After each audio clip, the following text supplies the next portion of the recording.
Wondery Plus subscribers can listen to Crime and Sports early and ad-free right now. Join Wondery Plus in the Wondery app or on Apple Podcasts. Rakuten is the smartest way to save money when you shop because you earn cash back at over 3,500 stores. Fashion, beauty, electronics, home essentials, travel, dining, concert tickets, and more. Your favorite stores like Lowe's, Levi's, and Nike pay Rakuten to send them shoppers. And Rakuten then passes on a part of that payment to its members as cash back. You're already shopping at your favorite stores. Why not save while you're doing it? It's a no-brainer. Membership is free and easy to sign up. Get the Rakuten app now and join the 17 million members who are already saving. Cashback rates change daily. See Rakuten.com for details. That's Rakuten. Your cashback really adds up. Your weekly dose of romance and drama has arrived. Season 29 of The Bachelor is here, and Grant Ellis, certified hottie and former day trader, is trading his day job on Wall Street for a second chance at everlasting love. New episodes drop every Monday at 8/7 Central, bringing you fresh twists in Grant's journey to find his soulmate. This self-proclaimed mama's boy is all grown up and ready to invest his heart. Will his playful charm win over the house full of hopefuls, or will the competition prove too intense? From heartfelt moments to adrenaline-pumping dates, each week brings new surprises in the mansion. Will Grant find his perfect match or end up with a broken heart? Tune in every Monday at 8/7 Central on ABC and stream on Hulu for new episodes of The Bachelor.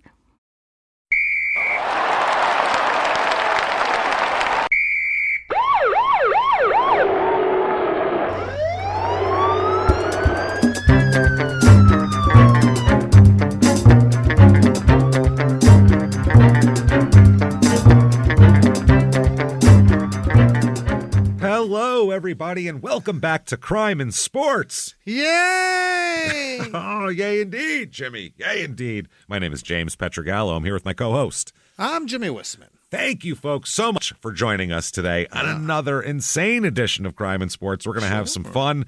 Hope you enjoyed the Jason Williams edition there, the month of Jason Williams that we had to do. God, he's such an asshole. Real dick. He's such a dick, man. I can't stand him. This week, we have a guy, it's the total opposite. Jason Williams, It's a long episode because he has been famous and been dragging out being a public asshole for like decades. 30 Whereas years, this guy, Jesus Christ, this guy, Jason Williams, was almost done with the NBA before this guy was even born. So it's totally different shit. We will get to that. Before we do, though, shutupandgivememurder.com is the website. Check out everything there. Tickets for live shows, merch, live shows for Small Town Murder.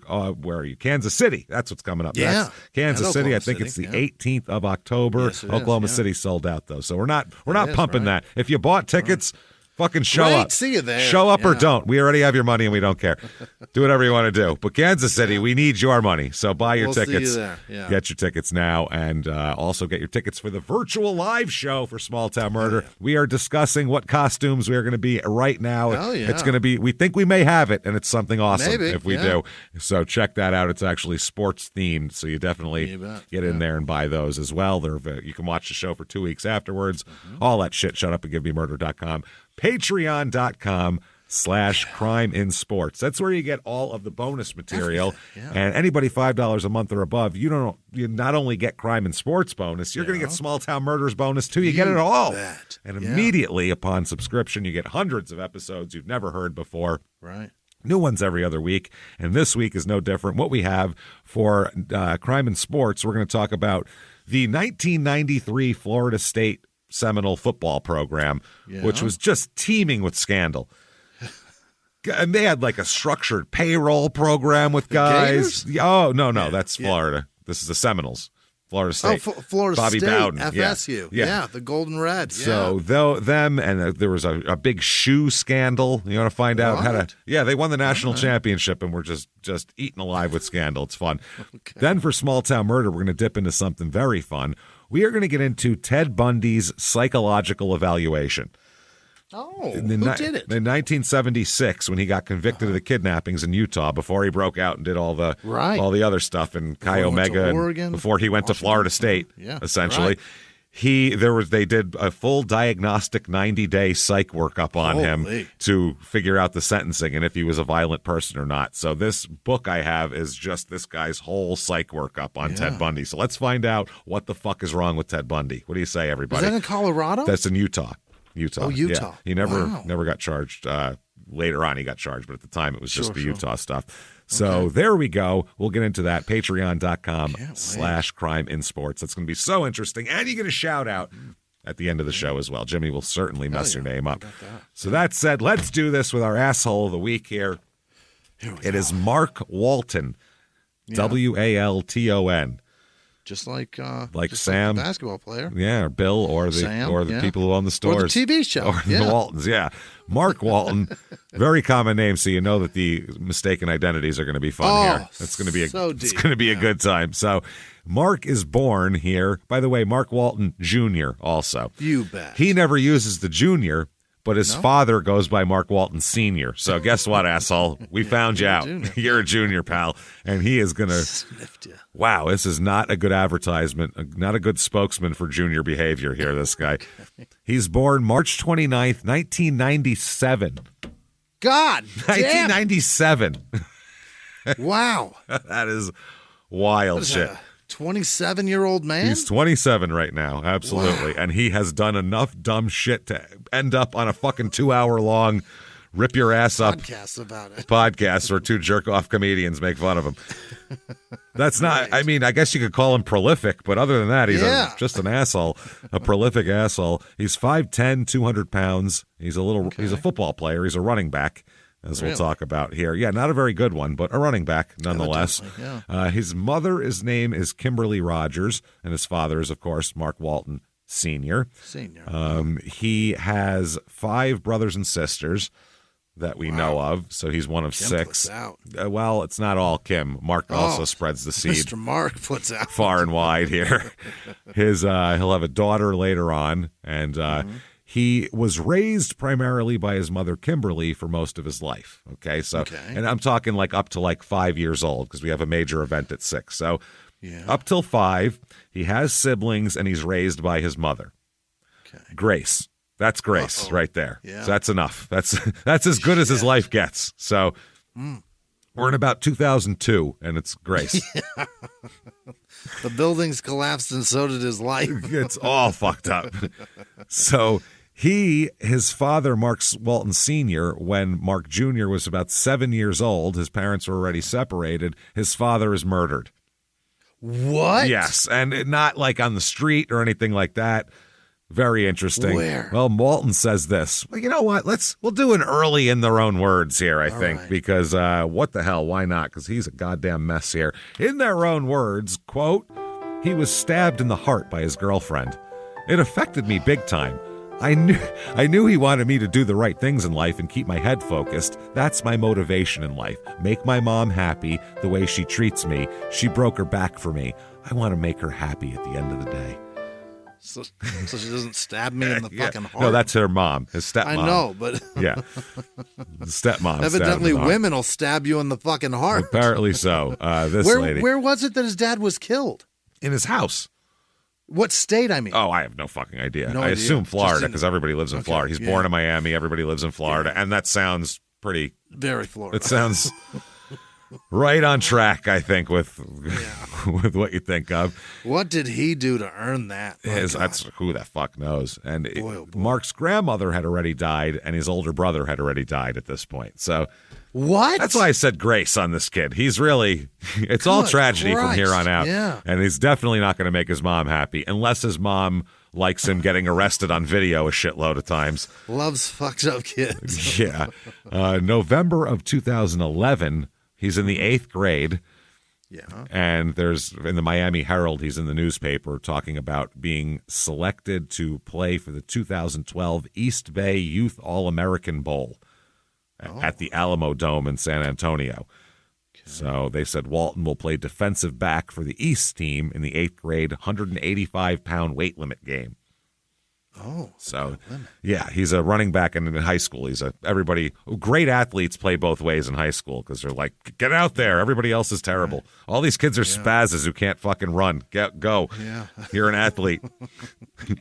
Get the fuck out there. You just gave a kind of a sexual innuendo for football because obviously that's a very common thing now that everybody knows. But the NFL has fucking leaned into that shit. If you watch a football game now, they say way worse things than they've ever said before. Yeah, they say got right inside that guy. Yeah, they're saying shit. They like always that say like that. Yeah, that's it's constant, and they're always talking about penetration all the time. Penetration through the line. Then he got great penetration. Then he's on top of this guy. It's like, oh God, Jesus, he's going deep, is what you're telling me. Is he going deep? Is that the problem? James, they're saying inside him. Football's always been like that, though. I mean, there's been comedians in the 70s that did jokes about but it's going deep worse. to the tight end and all that bullshit. I mean, that's... it's getting so much worse. It's all innuendo. It's just gay. Let's be honest here. Football's the gayest sport that's ever existed. The gayest one. Let's put on real tight pants. Yeah, right, shower together. Have our cocks out all the time. Yeah. We'll go out there. Will be like the way football is like a warrior is the way like Jose Menendez described like why when he was molesting his kids that's what the Greeks and the Romans did, and that's right. Football's gay in like a Greek warrior type of way. But I mean, the play doesn't start until a man puts his hands in another man's ass. Right in the taint. No, the taint. It's a taint. It's not. The taint's more personal. If it was the ass, it'd be less personal. His fingers are touching his balls. For God's sake. It's taint. Yeah, it's the guys. It's right in it. Centers actually have like perineum problems because of constantly getting hit in the taint. I swear to God, they actually have like urinary issues Smacked and with shit their knuckles because they're constantly 1,000 million times in their life they've been hit in the fucking taint by a grown man who's his friend, which is just weird. And like they talk about UFC being gay, but at least those guys aren't going and getting. It really is. They're not getting naked and showering together. That's different. That's homoerotic. That's like this is a gay gangbang. Well, this is like two gay this is like gay West Side Story is what football is, whereas UFC is like a battle to see who's going to get inside who first. That's what that is. That's a different. It's unbelievable, man. That's almost like a weird male rape fantasy, like the fucking UFC. Whereas football's just obviously extremely gay. I can't get, dude. I watched the Ravens game, and Chris Collinsworth was saying just like it seemed like he was trying to create new ways to say the gayest shit possible. I think everything in football, no matter what you do, it comes out sounding like that because every terminology is deep and penetration and on the guy and in the Got guy him in the hole. In the hole. Look at him, he's hitting a hole. Everything sounds extremely gay. It sounds like a almost like a gay parody. A gay porn. Like a gay parody is what it sounds like. Like somebody was. It's ridiculous. So it's fascinating. So Mark gets held back in the third grade. I don't know. Maybe it's because his dad got murdered. I'm not sure, but perhaps he's that's about the perhaps time. He's got a case of the SADS, man. So. Oh, he might need a doc. Dad got stabbed to death, but he made it his goal when he got to high school to rejoin his class, like to take extra shit so he can graduate when he should have graduated. That's what he said. So he did a lot of virtual school over the summer. This is the first guy we've ever had on Crime and Sports that's young enough to do virtual school. We've had Ty Cobb on here. You know what I mean? Like, if we told him about virtual school, he'd call us horrible names. Yeah. He'd call us gay in a very 1940s angry action. They'd probably call us Marys, so it'd be less mean, actually. A couple of Marys? Yeah, I guess, whatever. So he did a lot of that. He went from starting the school as a junior, starting school year as a junior in the class of 2016, and then was moved up to a senior in the class of 2015 once his virtual school credits went into effect. Incredible. Which are virtual school credits, which probably mean about as much as like arcade game Double Dragon credits, probably, I think. It's... As much as your DeVry certificate. Yeah. You don't even have to. Someone else could have done it for you. Who the fuck? Right. I don't know what the fuck you're doing. How the fuck they know? So as a high schooler here, he went to Booker T. Washington, and led them to a state title as a senior. So a state title in Florida, football is big time down there. And a lot of the people come from down there. They play all year round, and it's a big fucking deal. In his senior year, he had 1,472 rushing yards and 22 touchdowns. So he's a bad man. He's kicking some ass. For high school, yeah. Yeah, there's an article from August 29th, 2014, where they're just gushing over him in the Miami Herald. My God. They said the uncertainty led to star running back Mark Walton transferring to Central in January, a key blow to any chance Booker T had of winning a third consecutive state championship. But it didn't take long for the Tornadoes to spiral back into control. Walton transferred back to Booker T in February, despite the initial doubts his mother had about the school's coaching situation. Oh. Wow. He's so good that he goes to different schools based on coaches. Mom's questioning of the coaches. Imagine telling your parents, I don't trust the coaching at this place. And they go, shut the fuck up. This is where the bus comes. Go to that school. Do what you're told. Yeah. I can't get you to any other school. Sorry. Walton said this, quote, like LeBron James, home is where home is, and it was time for me to come back to home. I missed it over here at Booker T. Oh, he's the LeBron James. He's like 17, and he's like LeBron James. Like, get the fuck out of here, bro. I'm just like him. You're a child. You're 5'10". Yeah, that's the other thing. So they said a month later, Harris made the jump. So that's Harris, different guy. Oh, wow. That Tim Harris Jr. Oh, my God. He played with Tim Harris Jr., who was the defensive tackle for the Packers in the 80s and 90s. Tim Harris. I think it was his kid? I think so. Yeah, that's what they're mentioning. Yeah, he was a great player. Here they say he didn't like being at Central, Walton said. I didn't like it over there at all. It's a great program, but I didn't feel comfortable. Booker T is where my heart is. We won 2 championships over here. I'm glad I'm going back. So he's ready to go here. They said, though, that they're having Walton, who said he wants to be the best running back to ever come out of Booker T, lead the way this season also helps. And Walton said, I know I got to stay healthy, do whatever I can do to keep my team on the right track to the national championship. Wow. And just try to be the best running back to ever come out of Booker T. I know I'm ready for it. I just want my team to get ready for it also. So if these guys don't fuck me up, already his attitude is terrible for a high school player. Terrible. Just get the tackle on board. Maybe we'll be okay. Wow. And that's what he says to the press. Like, imagine what that's him being humble. Imagine what he's like in school. Imagine what he's like at a party. Insufferable. An insufferable, arrogant asshole. Worst. They say in 2014 in December, Miami Herald has a headline that says, Walton dazzles to close shortened career. They're just talking about how fucking great he is. He said, I talked to my counselor early in the year, and she told me that I had enough credits that I would be able to graduate at the end of the year. He said, I talked to a few people, including my coach, and just decided I wanted to go for it. They all said they would support me 100% and be behind me 100% with my decision, so I just ran with it. So they said he has a 3.4 GPA. Not bad. Which means that he has no excuse for his future dipshit behavior whatsoever. Yeah.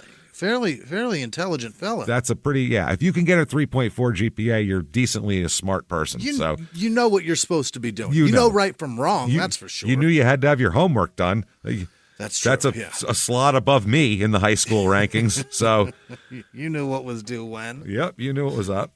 He said that he thought about it, and that's what he's thinking. He says that, but now I'll be able to go into college a year earlier. But there was a lot of soul searching early on. But my teammates also supported me. Now I'm looking forward to coming back to my school someday to talk to the young guys to tell them about what I did. We will pay you to go back to high school and tell them all of your exploits and describe this episode to. Matter of fact, never mind. We won't pay. How do we get this episode to all the people of your high school? We'll tell them without what you did. you. Yeah, we'll tell them what you did. How about that? Here, they said that they think he's going to go. He made a verbal commitment to the University of Miami. So he definitely wants to be an asshole, if at all possible. Yeah. And after he made a touchdown in this high school game, he made the U sign with his hands. So, oh, for heaven's sake. He's doing that. January 2015, he's looking forward to becoming a Hurricane. Is that right? Yeah, well, he's born in Miami, raised down there. Place for the tornadoes. May as well run over Fuck that. it, right? Yeah, It's a natural progression, right? Hurricanes, it's more predictable. It's bigger. None of this tornado popping up, going away it's bullshit. An ocean tornado. Right? So he said he was a fan his whole life, so it was an easy choice. He said no matter what record we had, what record we finished with, I was always a University of Miami fan. Edgerrin James was my favorite player. Oh, is that right? He's also a way better running back than you. So he is. That's the thing. He Yeah. said he got a chance to meet Edgerrin James at the Florida State game on November 15th.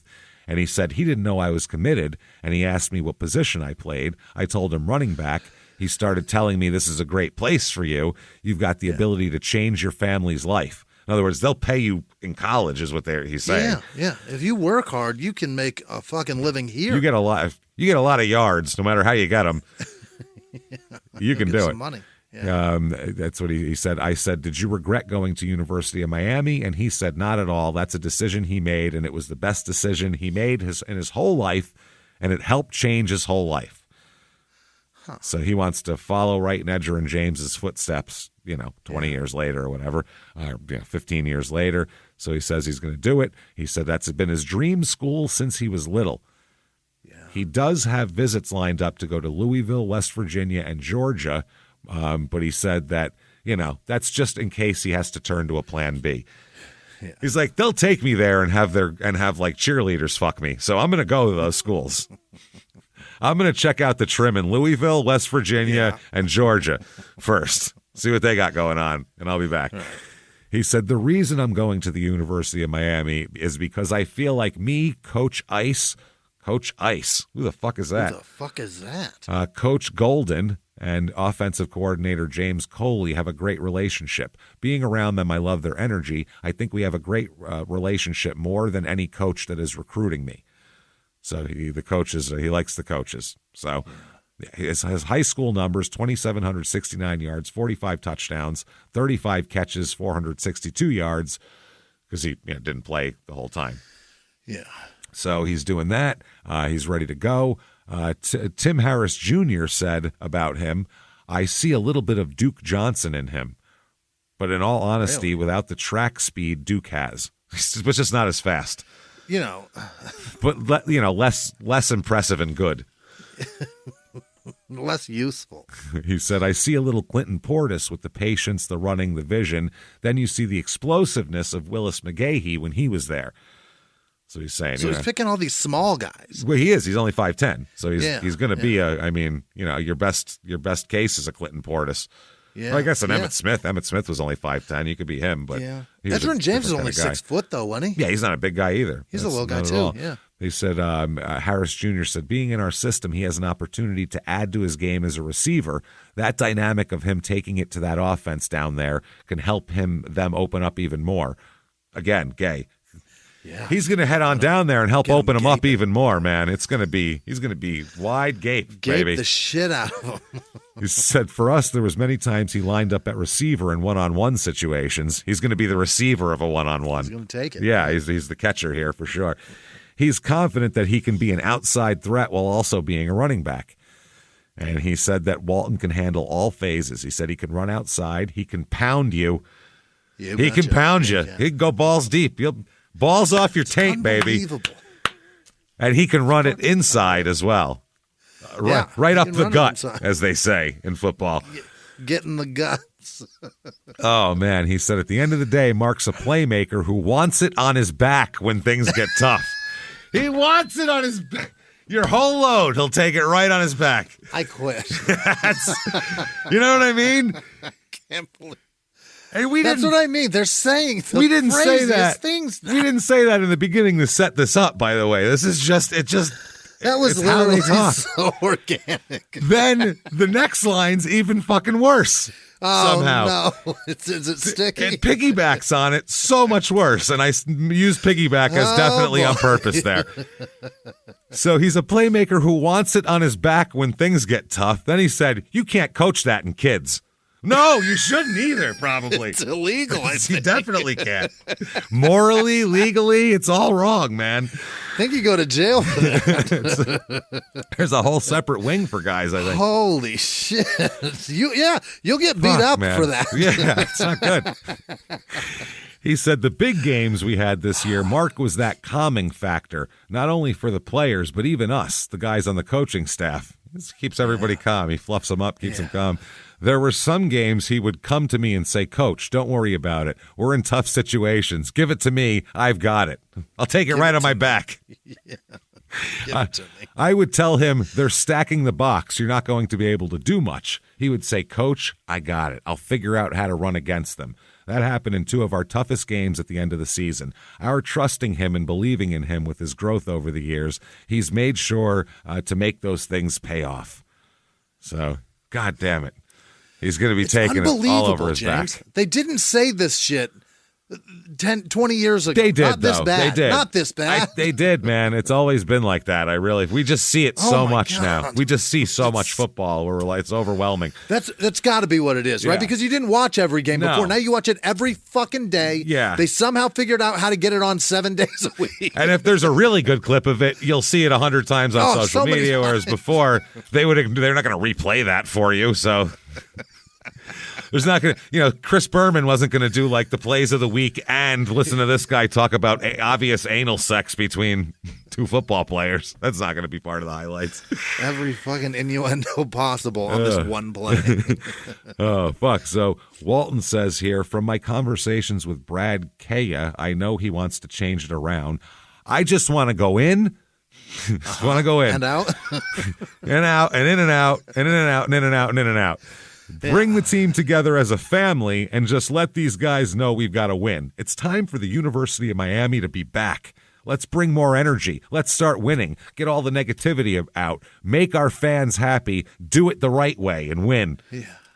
Okay. Do it the right way. So 2015, he is going to be taking it all over his back with Miami. Miami goes 8-5 that year. So not great. And it looks like that Al Golden, who he had such a great relationship with, got fired in the middle of the year. Oh, so whoops. because one guy's 4-3, and then another guy comes in, he's 4-2. So it doesn't work out very well. Kaya is the quarterback, by the way. Who's that? Exactly. That's a He did college not so quarterback. well, huh? He probably a very successful insurance salesman in Miami now, I bet. That's what he does. He might be the best regional manager of Best Buy in the area. Absolutely. Or he's doing some regional sports network broadcasting or some bullshit like that. Yeah. But either way, he doesn't seem, I'm looking at his stats, 16 touchdowns, 5 picks. Looks like they were mainly a running team here. They didn't have anybody on that roster that I can see. Who else did they have? Yeah, this team is not a stacked team. When you look at I'm looking at the roster and going, yeah, that record sounds about right because I don't know any of these fucking people at all. Anyway, Mark, on the other hand, he plays in 13 games as a freshman, which is all of them, right? Terrific. Yeah, 13 games, 129 attempts, 450 rushes. He only averages 3.5 yards a carry. Looks like he has 9 touchdowns, though, so maybe he was a short yardage or goal line type of guy. Possible, yeah. Also, 22 receptions for 293 yards, and that's it. I don't think he did any kick. Oh, yeah, he did do kick returning. He did 17 kick returns for 300 yards, 17.6 per. So they're using him anyway. 2016 comes around, so that's the 2015 season. 2016 season, before the season, April 24th, 2016, he is arrested. Let's get this started off hot here. Is that right? Oh, yeah, we're 26 minutes in. There's been a murder, and he's already arrested. And Grace has happened. It's a mess.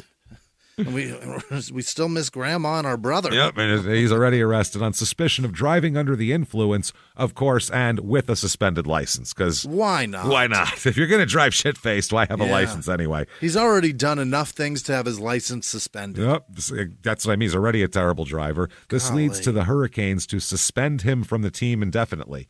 Oh, indefinitely. They're trying to get their, they're trying to get their image right, and they're like, this fucking jerk off.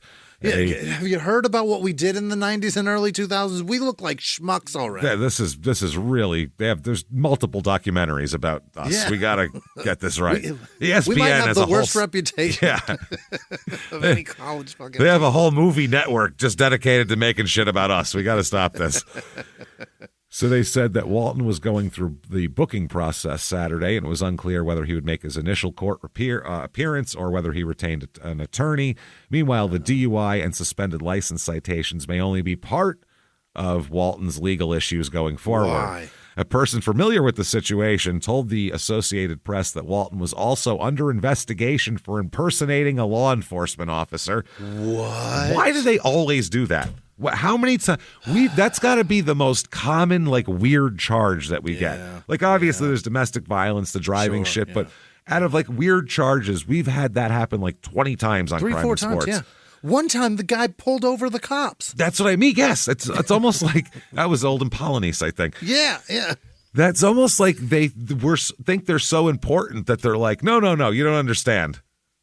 Yeah. I'm bigger than you. They're like when they caught little kid Joe Pesci selling cigarettes or Henry Hill selling cigarettes in the back of fucking. It's all right. No, it's all right. It's all right. What do you mean it's all right? Who would you get permission from your mother? That's what it feels like. That's all right. It's all right. You don't understand. In the 1980s, a rosé swept the country. Hey, Mike, I really like this White Zinfandel. Well, good. Now put it down. I'm going to try another one. White Zin became America's top-selling wine. But most don't know that this sweet drink has a sour history. What began in 1986 with counterfeit bottles. A big fraud, a multi-million-dollar fraud. Sent investigators chasing one of the most powerful families in the business, the Licciardis. But the closer the feds got to them, the more dangerous things became. It's a story of deceit. At the time, I was paranoid. Threats. You touch my kids, I will kill you. And murder. With a .22 caliber bullet to the head. What started with a scheme to mislabel wine spilled into a blood-soaked battle for succession. Welcome to Bloodvines. You can binge listen to Bloodvines exclusively and ad-free on Wondery Plus. Join Wondery Plus in the Wondery app, Apple Podcasts, or Spotify. Behind the closed doors of government offices and military compounds, there are hidden stories and buried secrets from the darkest corners of history. From covert experiments pushing the boundaries of science to operations so secretive they were barely whispered about. Each week, on Redacted, Declassified Mysteries, we pull back the curtain on these hidden histories. 100% true and verifiable stories that expose the shadowy underbelly of power. Consider Operation Paperclip, where former Nazi scientists were brought to America after World War II, not as prisoners, but as assets to advance U.S. intelligence during the Cold War. These aren't just old conspiracy theories. They're thoroughly investigated accounts that reveal the uncomfortable truths still shaping our world today. The stories are real. The secrets are shocking. Follow Redacted, Declassified Mysteries on the Wondery app or wherever you get your podcasts. You can listen to Redacted early and ad-free right now on Wondery Plus. That's a third-degree felony, by the way. Mm-hmm. And they said, we are aware, this is someone from the university here, the athletic director, said, we are aware of the situation regarding Mark Walton. We have taken immediate action by suspending him from the team. Okay. They said he had bloodshot and watery eyes and was slurring his speech when they stopped him, of course, super late at night, past midnight on Friday night, obviously. 4 p.m.?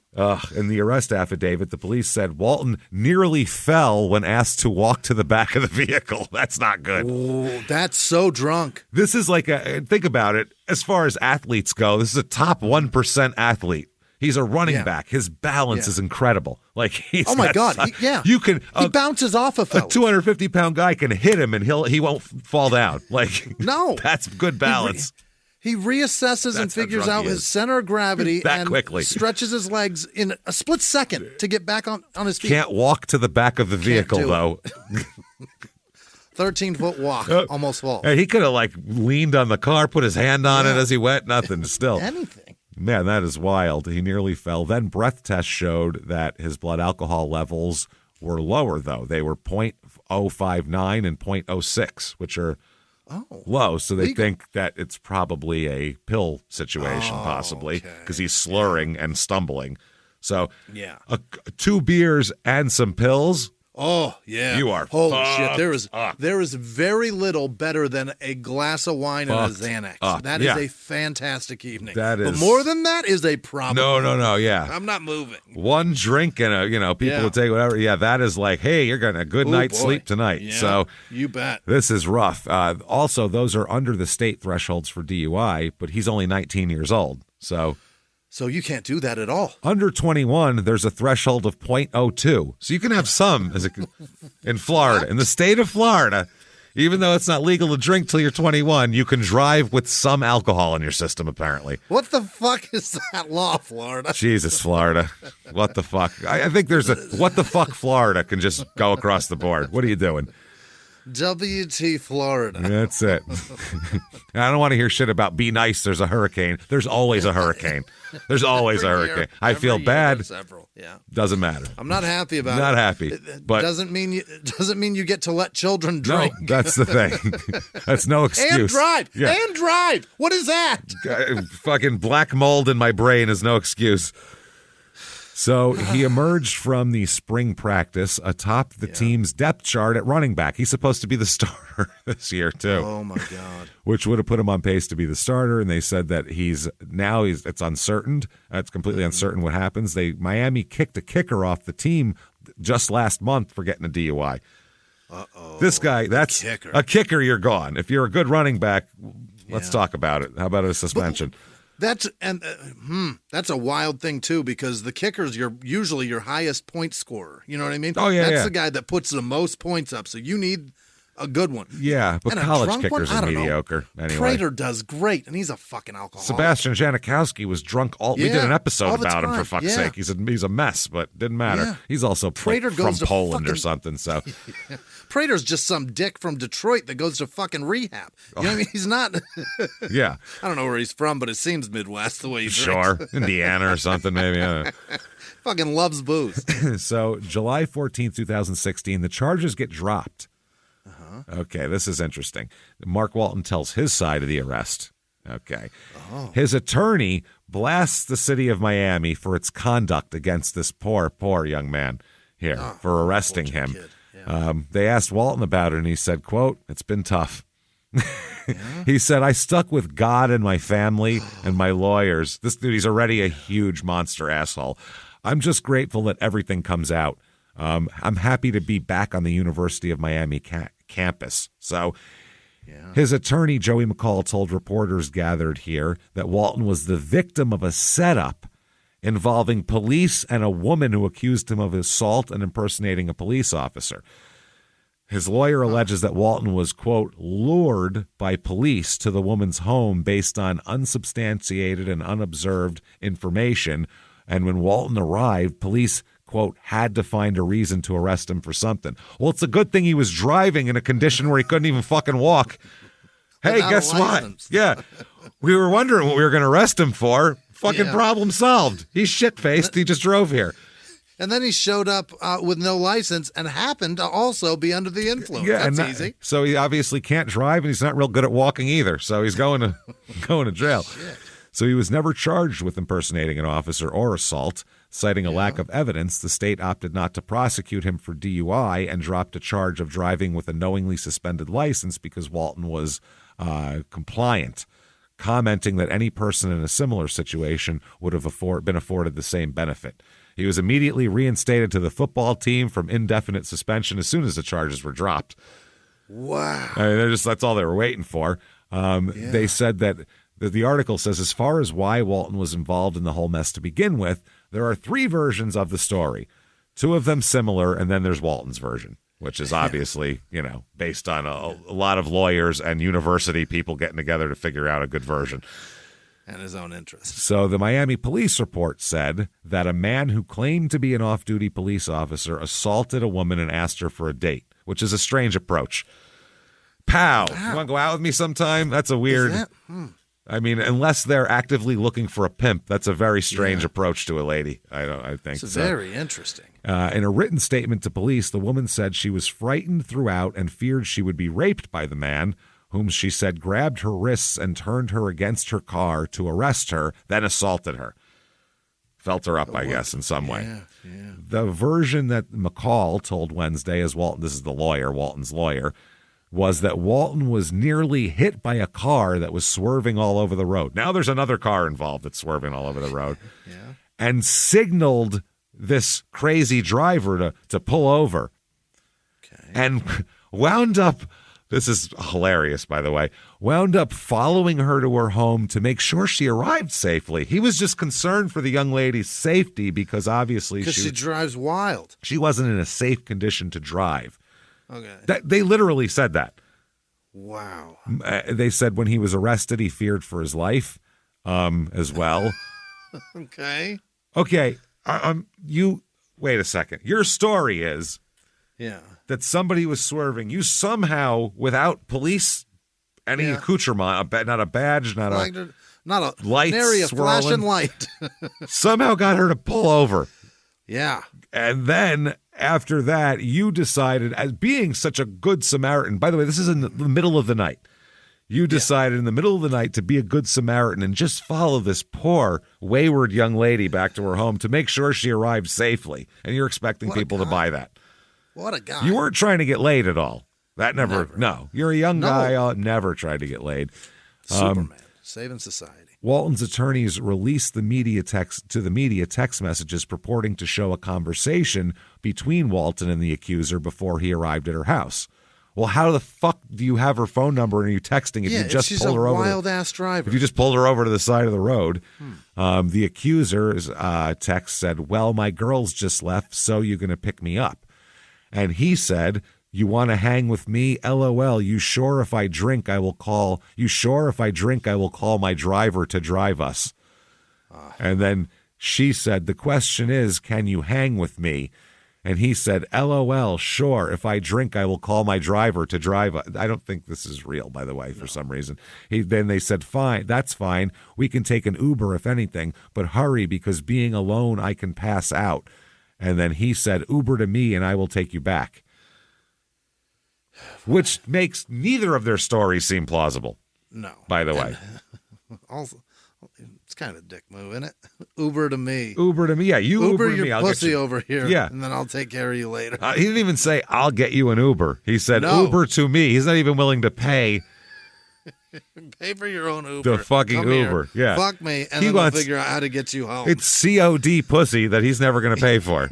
Right. That's wild. That's some entitled shit right there. Some entitled football player shit. But how is his story that he just flagged down some wayward driver, but weird. Yet they were... But everybody sounds like they're lying. Him, the cops, her, all of them. His lawyer especially. Yeah. Walton said he was thinking about, quote, my whole life, everything I've worked for was going down the drain as he was arrested. And he said police wouldn't tell him why he was being arrested or taken to jail. He hopes his reputation can be restored. Well, by the end of this episode, you will have no reputation, sir. He said, I'm thankful to be back on the team. I'm happy all this is over with. My biggest thing about this whole situation is the dirt they put on my name. The things they said that were said about me. Hopefully people don't look at me the same way.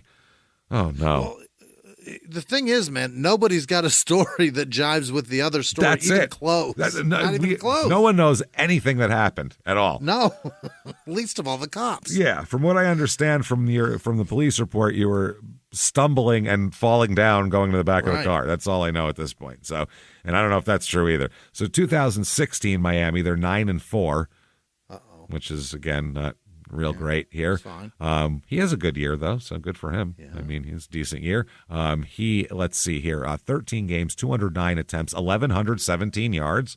Yeah. Terrific. 5.3 a carry now. There we go. That's big time. 14 touchdowns. First down and 2 runs. That's terrific. Averaging about 86 yards a game. Also had 27 receptions. So, I mean, not too shabby at all. 2017, though, March 3rd, 2017, after that season, before the next season, his mother dies from a stroke. Oh, no. Yep. His mom dies from a stroke. So that's not good. Now everybody's dead. Yeah. And he's only 20. I mean, he's not even 20 yet. He'll be 20. 3 brothers and sisters left. That's all. That's it, I think. So, April 6th, 2017, They say Miami's Mark Walton is focused, fierce, and excelling amid family struggles. It's a fluff piece and a half, man. You bet. His coach called him a machine. They're talking about how great he is. He just turned 20. He's a soft-spoken young man off the field, which is hilarious when you see the videos later, Jimmie, that I'm going to show you and everybody that you'll hear. But he talks as fast as he runs, and he doesn't waste words. They said the media was allowed access to Walton, a rising junior, on Thursday and gently asked him about his mother's death. Kimberly Rogers succumbed to a stroke, and Walton, who had already lost his father when he was in elementary school, has been supported by his coaches and teammates. He said, "I give my hats off to them," which is not how you say that at all. You either give a tip of the cap or you take your hats off. He mixed up some metaphors there. I give my hats off. I give my hats off to them. It sounds like he's a foreigner. Sounds like Balky Bartakamus making this. I give my hats off to you. He said they gave me some time off when I was going through that moment to be around my family, my inner family, back home. When I got back here, I was all ready to go. Them guys, they cheer me up every day and just try not to make me think about things. But I'm going to be good regardless. He's going to be all right. His offensive coordinator said that, even though they don't have a lot of halfbacks on the roster that are very good this year, they're counting on him to be the fucking man. We need him. Yeah. His coach said, obviously you want to be conscious of a very talented guy like that, but honestly, he's a competitor. And if I tried to hold him back, he probably wouldn't let me anyway. I love that about him. Yeah. Saying he jumped right back in and got, right back into the whole system here. So Walton said about a different guy, another running back. Travis is also a great running back. There are some little things he needs to work on, like being patient a little bit. Not as good as me, but he's good. Yeah. Where's that Clinton Portis? Where's that? Where's that guy? That was his high school coach calling him that. Yeah, right. But he's not being very. No. What's the word? Magnanimous. Patient. Yeah. He needs patience. He said, but overall, I think he's going to be a hell of a player. That's the other running back Walton's talking about. 2017, they're 10-3, the Hurricanes this year. Oh. So, yeah, they got every year we win one more. They got Malik Rozier as their quarterback this year. So, different quarterback will do it, and that helps him out a lot. How's he doing? Never heard of him after that. So, again, the best. He is the number one car dealer. The number one salesman in all of South Florida at this point for all localized Toyota dealerships. He's the number one guy. The biggest American family insurance office in Pensacola. Yeah. Fuck. So Walton is injured a lot this year. Really? Only plays in 5 games with 56 rushing attempts. Oh, no. 428 yards. He averages 7.6 a carry, so when he's in there, it's great. He was right on it. He's not doing much, man. December 18th, he declares for the NFL draft. He said he's played his final game. He's been banged up in college enough, basically. I can't play my senior year if I could barely get through junior. Shit. Nope, he's had an ankle injury. That's the problem. He said, I'd like to thank Coach Mark Richt, Coach Thomas Brown, and the entire staff for believing in my ability and for the opportunity to take part in this outstanding program. Not only did they help me become a better football player, but they also helped me to become a better version of myself. Is that right? About 6-8 months from now, they're going to be saying, don't give us credit for anything off the field, please. Jesus Christ. To my teammates who've stood by me, thank you for the hard efforts that collectively have made us the success we've been this season. Lastly, I'd like to thank the fans for always supporting us through the good times and the bad. Sure. Yeah, he was injured at Florida State during a Miami win, and he totaled 2,006 career rushing yards, 26 touchdowns in less than 3 seasons. So there's that, and they want to go. He said, as many of you have already heard, I've decided to pursue my dream and enter the 2018 NFL Draft. I'm excited to begin the next chapter in my life, and I hope you all continue to support me on this journey. He just had a baby. Milani Nicole, her name is, at this point too. So now he's got a kid. There you go. He's going to be in the draft. His prospect info here. His grade, I think this is out of 10, is 5.90 on this prospect website. Five fucking games his junior year, and he's going to declare and expect to be going high. Yeah, and they have his his rankings as compared to other running backs in the combine as well. We're concentrating on some sports now because there's none later. So this is all there is. His production score, I don't know what that is. That was a 70, and the rank among running backs is 13th there. Okay. Athleticism score, which seems important. That is a 62, which ranks 28th amongst running backs. Okay. And then his total score is 69, which ranks 18th among running backs. 40-yard dash is 4.6 seconds, which is, I mean, great if we could do it, but for an NFL running back, it's, for a smaller guy, they like you to be a little faster, unless you're a big bruiser or something. If you're a little guy, you got to be able to run. If you can get to top speed quick, who cares? But that's great. But if you take a while to get there, that's not good. And they say the overview here says that he's a fluid combo back with the ability to compete for committee carries and third down snaps. So he's not an every down back, they're saying right away. No. His 2016 tape gives a better indication of his quickness since he was nursing an ankle injury for much of the time he played this year. His indecisiveness as an interior runner should be taken into account when offensive coordinators decide to use him. Then they said strengths, short but stout.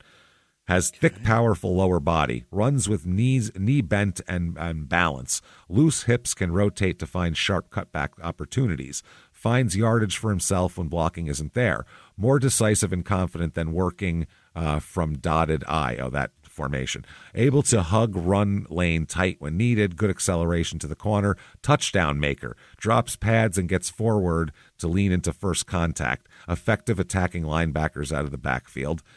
Then it says weaknesses. Way too much dancing as an offset back. Yeah, if you're going to be a little stout guy, you got to go right to the hole here. You got to be like Joe Frazier's left hook. It can't be any wasted movement. Shows distrust of the blocking plan and will void the rush track early. So he'll give up on a play before blocking develops. Takes long looks for a clear point of entry rather than finding the crease. Vision and decisiveness as inside runner are below average. Big runs come from bouncing wide. Run strength is average. Uses gather step pre-cut rather than plant and go, delaying downhill burst. Long strider for a short back. Not overly explosive on lateral jump cuts, coming off of season-ending ankle surgery. So, doesn't sound like the top fucking not good guy here that there ever has been. 2018 NFL draft, Jimmie, #1 draft pick. This happened while we'd been doing this show for more than 2 years when this happened. Sam Darnold. Baker Mayfield that year. Yeah, Shaquan Barkley. Sam Darnold 3 that year, by the way. Okay, so I was in the right year. You got all it. Right. I was going to say, that wasn't a bad guess. I wasn't insulting the guess at all. Baker, Cleveland, yeah? Yes, he went to Cleveland. Yeah, and Shaquan Barkley to the Giants. Was that when they gave up on yes, 2018. Yeah. Moving on. They told him to go fuck himself. They gave up on him, I think, 2016. You tiny little fuck, we're done. Yep. We got Sam Darnold, Denzel Ward, Bradley Chubb, Quentin Nelson. Who was number 2? Shaquan Barkley, the running back. Oh, he's so good. God damn. Yeah, he's good now, of course. Once the Giants get rid of him, now he's good. Great. Yeah, now that he's with Philly. Now that he's, fucking jerk. Little whiner shitbag. I loved him as a player, but everything hurts. Oh, I go to Philly. I feel great now. I'm fine. Get the fuck out of here. Chubb's a good player, too. Chubb, Denver he's a very good player. Yeah, Denver. Quentin Nelson, Indianapolis. He's a guard. Josh Allen, Buffalo. Yeah. Then an inside linebacker. Josh Rosen for the Cardinals, number 10. No. He's not in the league anymore. No. He, out of this entire first round, there are 3 guys who aren't in the league anymore, and he's one of them. Because it's only 6 years ago.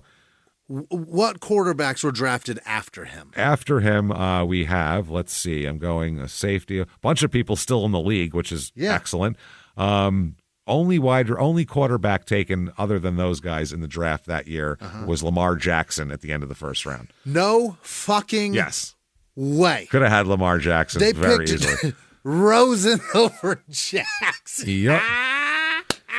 It's Rosen, Rosen, Billy Price, and Sony Michel are Michelle the only three guys not in the league anymore who are still there. Wow, yeah, Sony Michel got a ring with the fucking Patriots. Yep, and that's a two running back, or a running back, a quarterback, and a center are the three guys. So unfucking believable. That is pretty. Dude, if that doesn't make you give up on your fucking dreams of anything positive happening in Arizona, shoot yourself in the face. Yeah, you don't know how to pick a quarterback, period. You're bad at it, Arizona. Stop.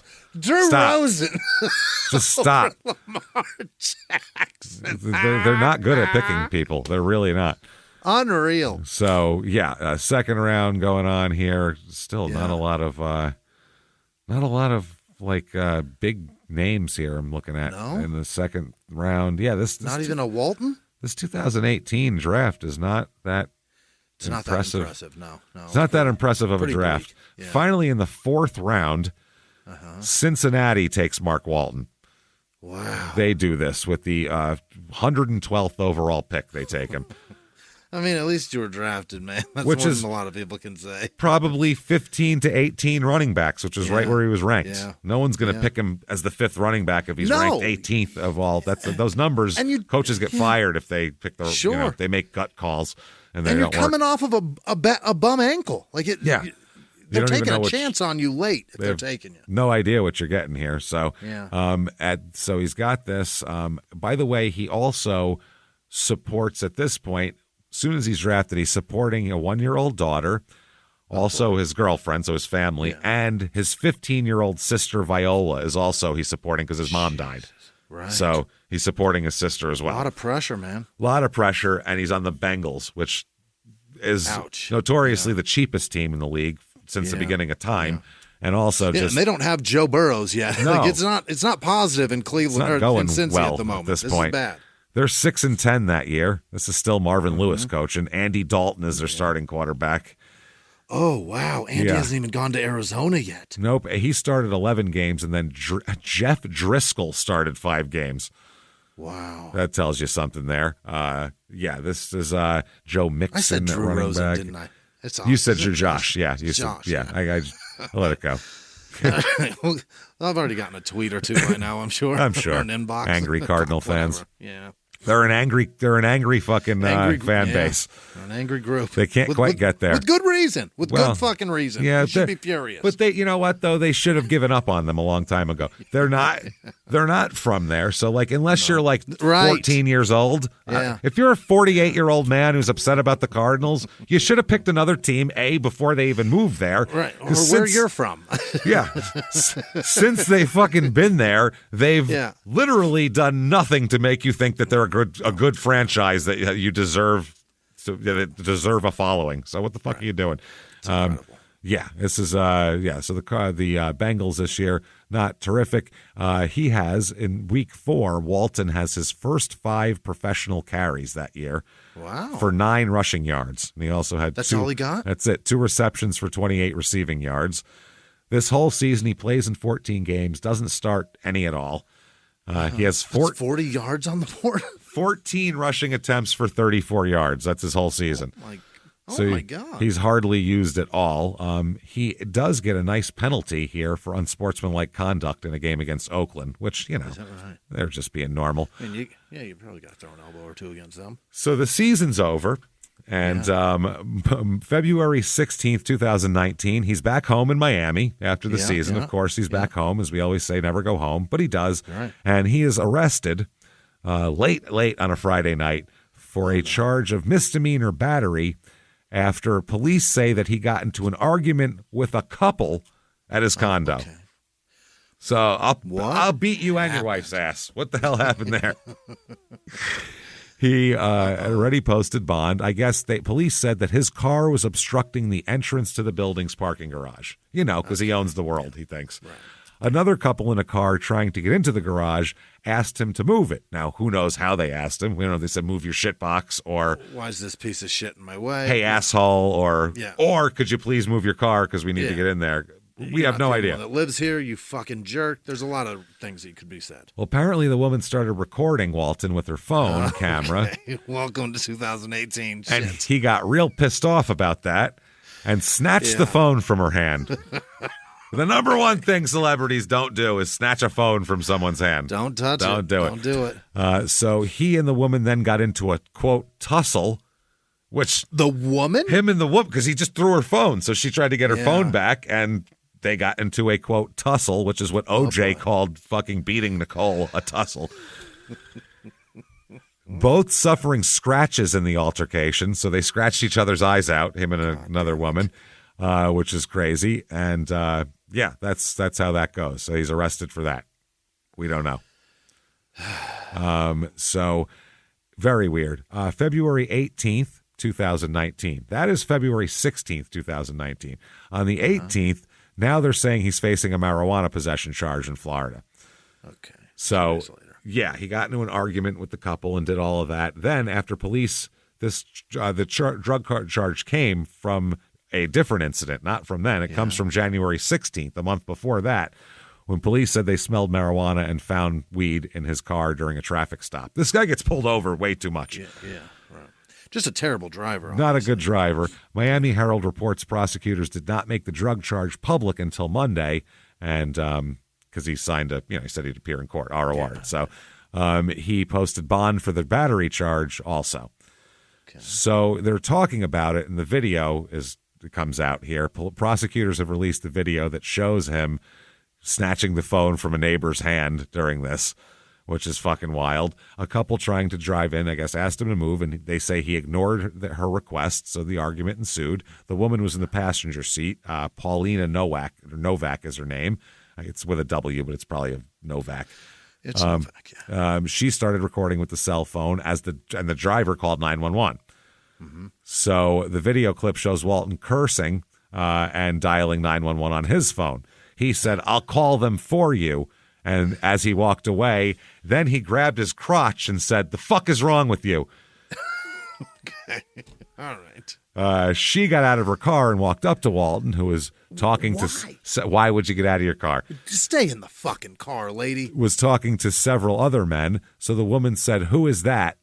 And is it okay?" The clip ends when Walton suddenly grabs the cell phone from her, and Miami police said the scuffle broke out at that point here. A few miles from the glass spires of Midtown Atlanta lies the South River Forest. In 2021 and 2022, the woods became a home to activists from all over the country who gathered to stop the nearby construction of a massive new police training facility, nicknamed Cop City. At approximately 9 o'clock this morning, as law enforcement was moving through various sectors of the property, an individual, without warning, shot a Georgia State Patrol trooper. This is We Came to the Forest, a story about resistance. The abolitionist mission isn't done until every prison is empty and shut down. Love and fellowship. It was probably the happiest I've ever been in my life. And the lengths we'll go to protect the things we hold closest to our hearts. Follow We Came to the Forest on the Wondery app or wherever you get your podcasts. You can binge all episodes of We Came to the Forest early and ad-free right now by joining Wondery Plus. Have you ever gotten a message out of the blue? Maybe you ignore them. Or maybe you end up in conversation. Maybe they tell you about an amazing offer. I can really show you how to make some money. And maybe that gets you into a lot of trouble. But this isn't a story about people like you, the people receiving these messages. This is a story about the people behind the messages, on the other end of the line. Thousands of them, working in a microcity built for scammers. From Wondery, the makers of Dr. Death and Kill List, comes Scam Factory, a new series about survival at the expense of others. Follow Scam Factory on the Wondery app or wherever you get your podcasts. You can listen to Scam Factory early and ad-free right now by joining Wondery Plus in the Wondery app or on Apple Podcasts. He was hip-hop's biggest mogul, the man who redefined fame, fortune, and the music industry.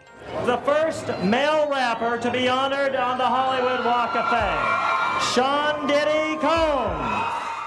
Diddy built an empire and lived a life most people only dream about. Everybody know ain't no party like a Diddy party, so. Yeah, that's what's up. But just as quickly as his empire rose, it came crashing down. Today I'm announcing the unsealing of a 3-count indictment, charging Sean Combs with racketeering conspiracy, sex trafficking, interstate transportation for prostitution. I was up. I hit rock bottom, but I made no excuses. I'm disgusted. I'm so sorry. Until you're wearing an orange jumpsuit, it's not real. Now it's real. From his meteoric rise to his shocking fall from grace, from law and crime, this is the rise and fall of Diddy. Listen to the rise and fall of Diddy exclusively with Wondery Plus. He has pleaded not guilty. That's what he said. And his lawyer said that, hey, listen, it's working his way through the justice system, and we are confident he'll be found innocent of these charges. Now, because this happened in 2019, Jimmie just saw me break out my laptop, and he's very excited here. Oh, boy. We have a video of this incident, and would you like to hear us talk about this? Man. Okay. More than anything. It's only 1:35. Let me make sure my sound is all the way up. And this is her that recorded it? This is the cell phone video. Yeah, this is cell phone video of a confrontation in a Brickell parking garage that led to the arrest of former very well-dressed, well-spoken black man Cincinnati narrating bingo, your Mark life. Walton. Local 10 and Mark narrating your shenanigans. So this all apparently started when Mark Walton's car Well, I'm trying to work my way into the booth, Brent. spots right here behind me. Now we're getting to see Boy, this. I can't wait to be an anchor. Too bad I sound like an elf. If I didn't sound like this, here we go.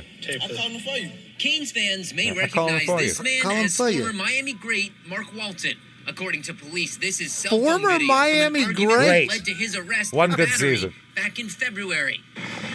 There we go. The arrest affidavit says a husband and wife pulled showing up to people this pulling Brickell in. parking garage, and Walton's black Jaguar SUV was blocking their path. Wow. They say they asked the now car NFL like an running old back lady. to move it, but Walton ignored them and got angry. Fourth So the round, woman got in the himself a passenger seat black started Jaguar. recording. The video picks up showing Walton telling them he'd call the police himself, and then he walks away from the car, Flip making him gestures off, we had to blur out for TV. Making gestures. Then gets out and follows him, yelling to the valets. Yeah. But the video ends when She said, Walton "What is grabs that? the Why are you phone doing out that?" of her hand. Oh, he snapped that shit. Damn, that shit was over fast. He's fast. He does have quick. In the scouting report, they didn't say he had quick hands like that because he's a. As evidence in Mark Walton's trial, He will. battery, of course, He will snatch the phone out of your motherfucking hand with the quickness, boy, because he just did And that fast. That is illegal, right? Oh, you can't take somebody's phone. You can't take that. Fuck no. You can't do that. Hell no, you can't do that. That's very illegal. I know in a domestic violence situation, Well, that will up the ante because you're already fighting. But now you can't call for help. But this is It's a stranger. That's worse, I think. Yeah. Maybe so. She didn't choose to be around you, this person. No. So this is fucking crazy, man. Awesome. April 5th, 2019. Oh, Christ, I'm going to have to break out the computer again. We got videos here. April 5th, 2019. He's the Bradenton Herald is talking about him. Great. And he's shot by a taser while arrested this day. Okay. Yeah, here we go. Now it's escalating here. He's arrested for the third time in less than 3 months, which is a really... That is impressive. That's not good when you're trying to stay on a fucking football team. He surrendered Thursday to face felony charges of carrying a concealed weapon, marijuana possession, and reckless driving, stemming from a high-speed car chase that happened March 12th in North Miami-Dade.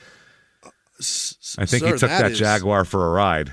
Those are incredible felonies. That's not great. According to the court documents, after a foot chase, which you're going to have a hard time catching him, that's one thing. It only runs a 4.6. I mean, officers searched his car and found a half ounce of weed and a 9mm carbine rifle. Oh, my God. He He's had one got that was an AR 9 millimeter. He had one that looks good in a video. You know what I mean? Yeah. But James, those are incredibly scary because they're crazy accurate. Insane accurate. And he also has, quote, several fully loaded clips. Perfect. That's excellent. Perfect. The rifle had been legally purchased because obviously it's Florida. And the police officer... It came with the car. Because that's normal, yeah. That's when you open a bank account, instead of giving you a toaster, they give you that. Here you go. Hold on, wait. Will you get him several loaded clips, please, to the front? He gets the 9mm carbine. He got a CD. He opened up a business account, too, so bring more clips. Bring several. The 10-round mags, 8 of them. Is there a banana clip for that? Because I think we should give it to this guy. Load him. Load him up. He gets the rounds, too. For some reason, he was driving a rented BMW, even though he has a Jaguar SUV that we know of. I can't believe how fast he's spending money. I'm terrified for him already. Crazy. He got out of the car, and officers ordered him to get on the ground. Yeah. He got on the ground, then changed his mind, got up, and fucking ran away. Shit, there's that carbine in there with that weed. An officer hit him in the back with a taser, but he pulled out the prongs and took off more. Wow. Yeah, dude's fucking crazy. So April 7th, a couple days later, the Bengals waive him. They're like, that's enough. 2 arrests was fine, but 3... Pulling the fish hooks out of your own back and running is crazy. Fucking wild. The coach said it's important for our team to get off to a fresh start as we begin the 2019 season. For that reason, we felt it best if we move forward without Mark Walton. We hope this situation gets resolved, but we don't want to make anything or take anything away from the good work that so many other players have already begun to demonstrate. Unbelievable. We don't want him to be... The Bengals just told you to get your fucking life together. Get your shit they can't together. Even get their team together. They're like, even people in Cincinnati are going to look down on you, and that's saying something. So we're trying to one-up Cleveland here, man. Holy Every shit. day. So he's a fucking mess. I think ugly. we can all say this guy has got his fucking problems. He's been cut now. This is dangerous. Yeah, he has no idea. He's got no paycheck coming in. No. So he's bought a Jaguar and a condo, and he's doing all this shit, and got lawyers to pay. He's got a kid's no sister to raise, and a fourth rounder probably made $700,000 that year. So? Yeah, if he played the whole year, $700,000 because the minimum is like fucking $500,000 or something. $600,000. Is it really? Yeah, there's a minimum is. Oh my high. God. So, well, yeah, because the league makes $20 billion, so they have to pay people. Otherwise, they're should probably cough up a check. Part of collective bargaining is you have to pay a certain amount out to the players. So they're like, I guess we got to pay this jerk off $700,000. So he doesn't have much going on. He's probably terrified sitting in his condo while he hides his Jaguar from the repo man. I would assume at this point he's got nothing going on for himself. He's sitting there. That might be why he's renting. I know he's got. You got to be thinking, what are the next steps in your career? Where do you go? Where do you go? I mean, it's not like people just come knock on your door and need your help. It's rare. And just then, there's a knock on the door. Everybody, great. There's a knock on the door, and who is it? It's Vince McMahon, former CEO of WWE and current Netflix documentary superstar. And he says.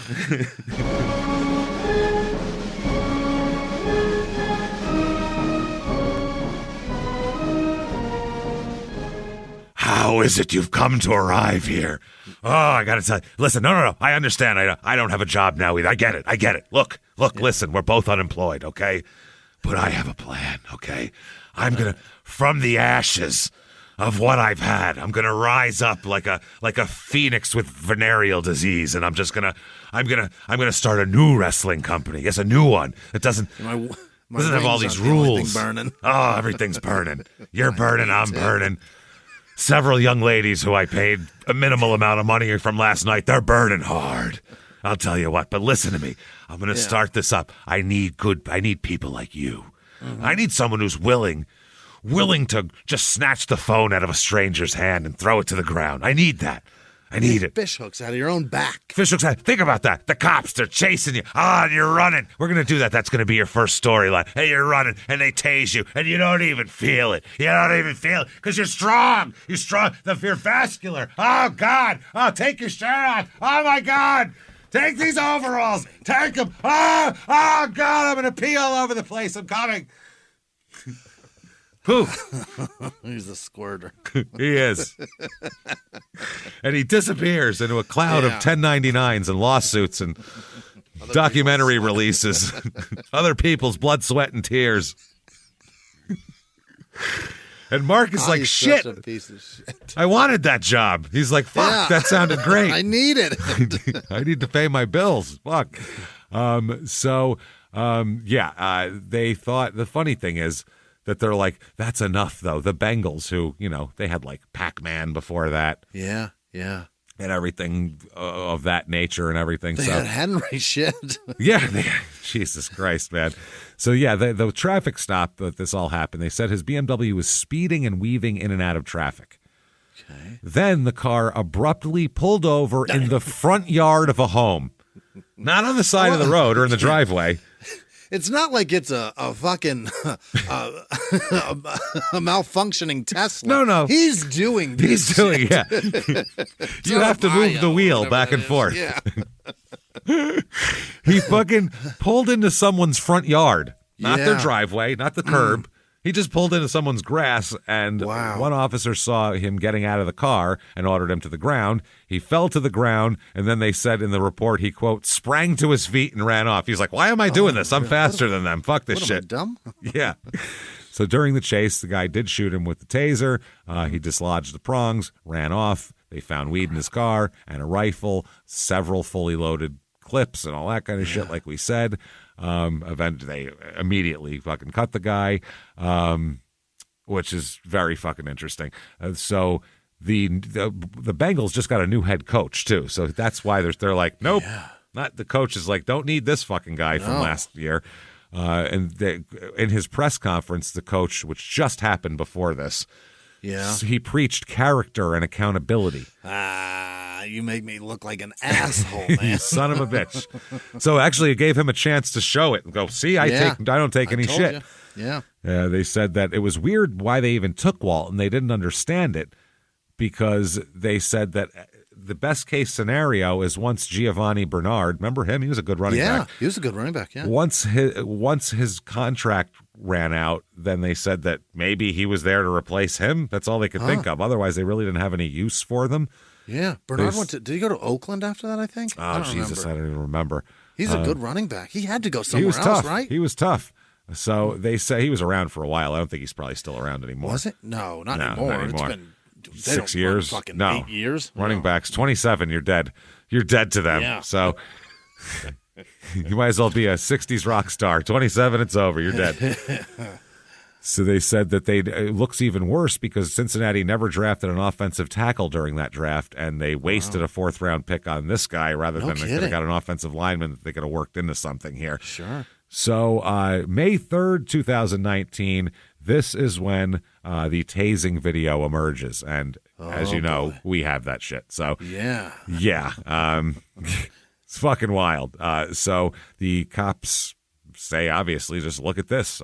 He gets up and runs away, pulls him out, keeps going. He loses the cops somehow because he's an NFL running back. Yeah. But then they're like, well, his car's here. And so let's just stick by this. He rented it. I mean, they'll tell us who rented it when we called it in. It's not like we can't find this fucking guy here. Yeah. So let's find out what he does when he gets tased here. What do you say? Okay. Oh, boy. Yeah. I don't want that. I want this. There better not be any fucking... Bernard went to the fucking Bucks, man. God damn it. I got a fucking ad. Okay. He went to what? He went to the Bucks. Oh, that's Tampa where Bay. Okay, here we go. What was that? TMZ. Hell yeah. Get hands. Do not move. Do not move. Hey, get on the ground. Get on the ground. Get on the ground. Get up. Get on the fucking ground. Get on the ground. I am. Turn around. Turn around. See ya. Oh.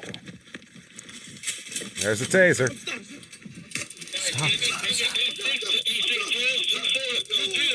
I'm done. He's tased. Hey, where you guys at? Hey. Oh, because they tased him over a fence. He's on the other side. Yeah. So he yanks him and takes the fuck off. I love the cop. They're like, don't move, eh? Taser. Taser. Yeah. Ding, ding. Yep. And he took the fuck off again and ran off. So where are we? Oh, here's more. Okay. Okay. Back to this. This is the cop being very East LA is my favorite. Even though it's Miami. Don't move, eh? Yeah. All right, ready to 8th Street. I see one of jumping fences going to 8th Street. Stand by. I saw where he He's ran. jumping fences. Wow. I saw where he ran. 8th Street. Between 2-3 and 2 Let him run himself out. Yeah.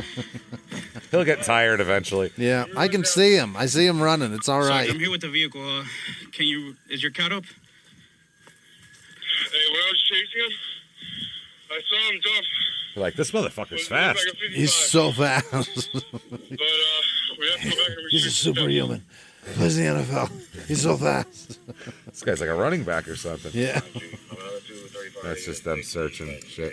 Yeah. I think he'll pull his gun out on him. Watch out, put it like that. Yeah. Okay. There's the gun on the floor. That's fucking mean looking. So there you go. That is him doing that. What a dick, man. This guy is an interesting fella, man. I'll tell you that. Shit. So August 19th, 2019, he's going to be sentenced. He pleads no contest to a misdemeanor weapons charge. Okay. Enters the plea, and he is sentenced to, you, sir, may fuck off, 6 months probation. Now Probation for having a carving and weed. That's fucking wild, man. So, and he also must take anger management classes. He also must take driving courses. You're not good at driving, we've decided. So probably should if he was weaving and parked in somebody's front yard. Yep. And he has to give up that firearm as well. Yeah. So other charges, including marijuana possession and reckless driving, were dismissed. And so that's how that works. 2019, I don't understand this at all, but the Miami Dolphins, only because he's a hometown guy, they decide, gotta have him. Take a chance, Let's man. sign this guy who spent his whole offseason being arrested. Let's find him. This is Miami trying to turn it around, though, Yeah. because They take anything at this point. Yeah, they're 5-11 this season, so take some shit, throw it at the wall, and see what sticks. Who fucking And Tom cares? Brady kicks our ass twice a year. Twice a year, and we have Ryan Fitzpatrick because that's their starting quarterback. And guess, I liked him. by the way, I really did. guess who their backup quarterback is? Is it Josh Rosen? It is Josh fucking Rosen.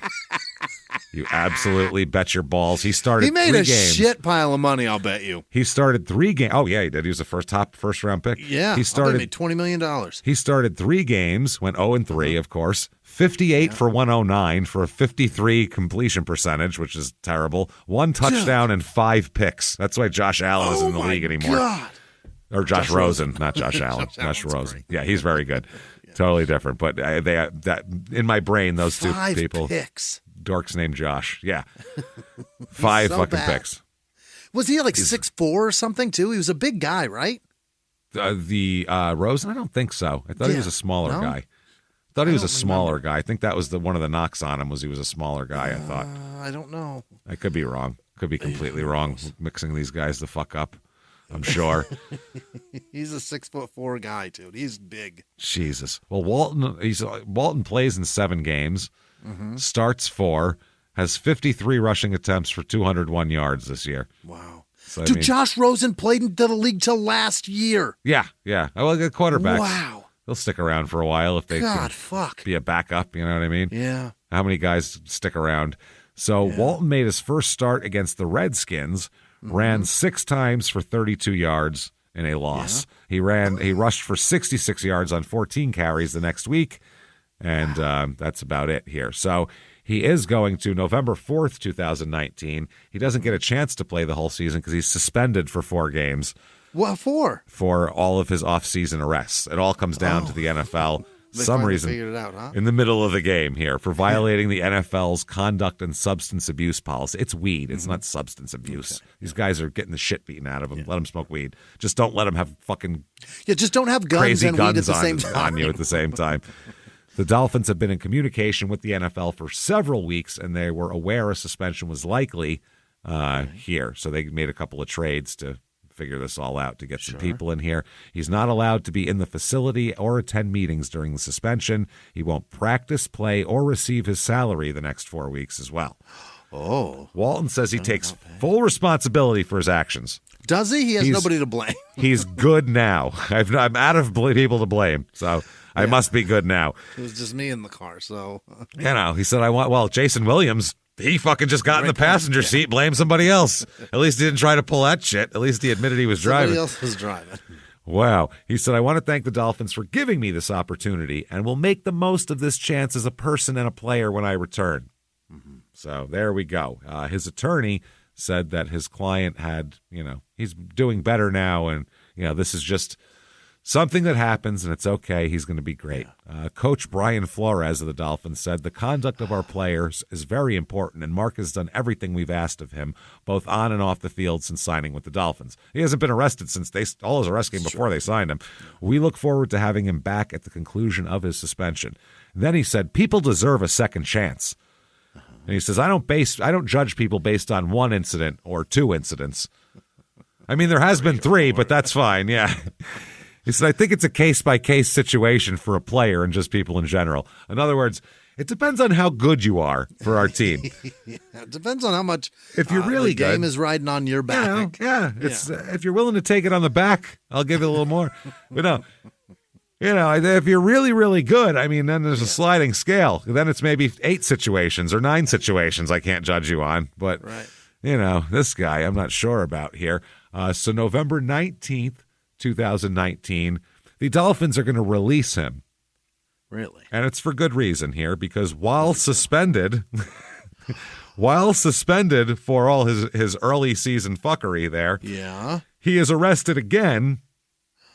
And this isn't, boys will be boys and whatever, for charges of punching his pregnant girlfriend in the head repeatedly. Sir. Yeah, this is getting worse and worse. Police in Fort Lauderdale, the suburb of Davie, said in a report that officers went to the home at 4:15 a.m., a great sign, and where Walton's girlfriend told them he had pushed her against the wall and punched her several times in the face and head, leaving her with swollen lumps all over herself and a big swollen left eye. She told officers she's 5 weeks pregnant. So she probably just told him she was pregnant. Yeah. Well, which is 5 weeks, don't punch a pregnant. I don't care if it's 5 weeks, 35 weeks. He might not have even told her yet. No. She might not have told him yet. I mean. He knows. He knows? Oh yeah. Yeah. This wasn't a. That's what I mean. I think that might have been part of it here. She said that she had told Walton about the pregnancy that day, and this is what happened. So, this was on an early Tuesday morning, so Monday night, and she had told him about the baby on Sunday. Yeah, so he knew, and he's going to be charged with aggravated battery on a pregnant person, which is a felony with a 15-year maximum sentence. Yikes. 4th arrest in less than a year, and because it's domestic violence, he will have to appear before a judge before he can be released, and, they won't just let him out. His attorney declined comment at this point. I don't even fucking know what to say anymore. Listen. What are you going to do? This is crazy shit here. The general manager of the Dolphins said, we were made aware of a police matter early this morning regarding Mark Walton. We hold our players to a high standard and take these matters very seriously. We will have no further comment at this time. They just released him. The Dolphins head coach will bring his words back. I think people deserve a second chance. I don't want to judge people based on one incident or two incidences. I think we could probably right. Maybe the third. Third one. The uppercut. The second right. Yeah. The uppercut. I'll judge him on, but not the hook or the cross. You know what I'm saying? Yeah. So he's going to appear in court here. He appears before a Broward County judge one day after his arrest, and he's been held in jail in lieu of $10,000 bond because who knows if he even has it. Right. The judge says, I find probable cause here. So, yes, you are being held over. And, the defense attorney said, while we dispute the veracity of the charges, we would agree that there is probable cause. Okay. It looks bad is what they said, but Sure does, yeah. So they said he is being monitored for a drug problem through the NFL, so I don't really have a problem with it, but I don't think it's necessary either because they ordered him to surrender all of his guns now, his concealed weapons permit, and he has to undergo a substance abuse evaluation and have no contact with the victim. Part of domestic violence protocol is what that is. So, they outside the courtroom, the lawyer denied the allegations, but refused to divulge what actually happened. He said, quote, that's attorney-client privilege. It's not anything I'm going to explain at this point in time, but he did deny touching the young lady at any point in time. She just gets really dark eyes. Her eyes just pop, man. Yeah. Then they said that he's hopeful that Walton will be on an NFL field soon. Better hope he's not in a fucking state penitentiary soon. Never mind an NFL field. I mean, granted, there's video of it, but has he not heard of Ray Rice? Like, the NFL doesn't like woman beaters anymore. Well, especially at that time, because this was there was still ripples of Ray Rice in the water at that point. They were boy, like, oh shit, that was especially not bad. Glass yet. He said, Mr. Walton's an exceptional running back, and we're looking forward to, him hopefully signing with another team. Can't wait to take this on. A mediocre running back with like fucking 112 career yards. Yeah, and receiving. And receiving yards here. Here he is. By the way, you think that everything must be easy to do because he's just getting bonded out. How hard is that, right? Yeah. Well, we have a video of him acting fucking crazy, getting bonded out. Oh, my God. This is the time when act as There's sane cameras as you can. everywhere, especially at the police department, man. This is crazy shit. So here we go. Yeah. What? He's skipping and making weird Acting noises. like a chicken? Yeah, he's going beep, beep, beep. He's skipping. And now jumping up and down as the presser walking after him. Dude, you are not Antonio Brown. You don't get to be wild. He's doing some weird Antonio Brown shit. Yeah. Here. He's skipping, running, making weird. He ran from like Chicken one noises? car, and then he goes to Yeah. another. This is crazy, Gets in man. some sort of Infinity. He gets in some sort of SUV in the back seat, and he's out like Avon Barksdale. Wow. Gets into his Toyota Sequoia, and there he goes. There's a Sequoia. Wow. So that's what I'm saying there. That is. That was an Uber, wasn't it? There was, I think it was like one of those Ubers you have to share with other people because there was more people in the car. But he came out and started going boop, boop, and like doing these weird jumping up and down. Weird. I thought he was attacking the camera guy. It looked but like he ran past it. But he went boop, boop, yeah, which is at this point you're just trying to look as normal as possible. Yeah. So the just fucking walk out of there and be like, I don't know, man. Shit is wild. That's the actions of a dude that punches women. Yeah. If he came out and said the charges against me aren't true, it would be horrible if it was, but they're not, and I'm going to fight. That would be a normal response. He said, whoop, whoop, dip, bop, dip, and started jumping around. That's not sane. So, I mean, this guy, what the fuck is wrong with this guy? He's in trouble, man. He thinks he's somebody else, or I don't know what the fuck he thinks he is, but I mean, maybe he does. And I'd feel bad for all those people, Jimmy. But not nearly as bad as I would feel here for Mark Walton, writer, director, photographer from Belfast in North Ireland. This guy has never ran a football in his life. Probably doesn't even know what it is. Doesn't even know what it is. Wouldn't know how to throw it. Mark Walton, head of technology communications at EMEA, whatever the fuck that is. I don't know. He went to Buckinghamshire Children's University College. He's Buckinghamshire. He lives in England there. Yeah. He says, I lead the technology and product comms team for Intel at EMEA. Burp, burp. Practically fucking separated at birth from our guy. Burp, Beep, burp. beep, whoop. This is fucking crazy. Also, the good Reverend Mark Walton. Yeah, where's he? Down in Tampa at the West Hernando Christian Ministerial Association Easter Sunrise Service he was doing here. People might pop in thinking it's him. Mark Walton, pastor of the First Baptist Church in Hernando Beach, will deliver the message at the community service. I'm excited and looking forward to giving a message of hope, encouragement, and love. Also, I'll punch a bitch in the face if she's knocked up, and I didn't want her to be. All you bitches keep it down on my sermon because I'll punch you for it. Wow. Mark Walton, chairman, CEO, CCO, NED, and advisor in business transformation, growth, and turnaround for the Knowledge Group, whatever the fuck that is. That sounds like a bullshit job. It all sounds like bullshit. So here's another guy here, Mark Walton, who agrees to a deal to intoxication assault for a crash that injured a woman and her unborn child in San Antonio in 2023. So, worse Mark Walton we found. Mm-hmm. That's nice here. They said one fought off her boyfriend during an argument. The other, police say, executed her lover as he begged for his life. That's how this starts here. Jesus. A woman fatally stabbed her boyfriend, Mark Walton, a convicted sex offender and felon. It's like, that's a worse Mark Walton, guys. Come on. And that's somehow they found one. And that's in Miami, too. That's a Miami thing. Really? So, I mean, the people probably said, oh, that guy really fucked up now. He's stabbing women, but it's way too. That guy's 37, the guy who got stabbed here. January 3rd, 2020. Back to our Mark Walton here. Right. Free agent running back, which I wouldn't even call him that at this point. Say ex-NFL running back. Miami great. University of Miami great.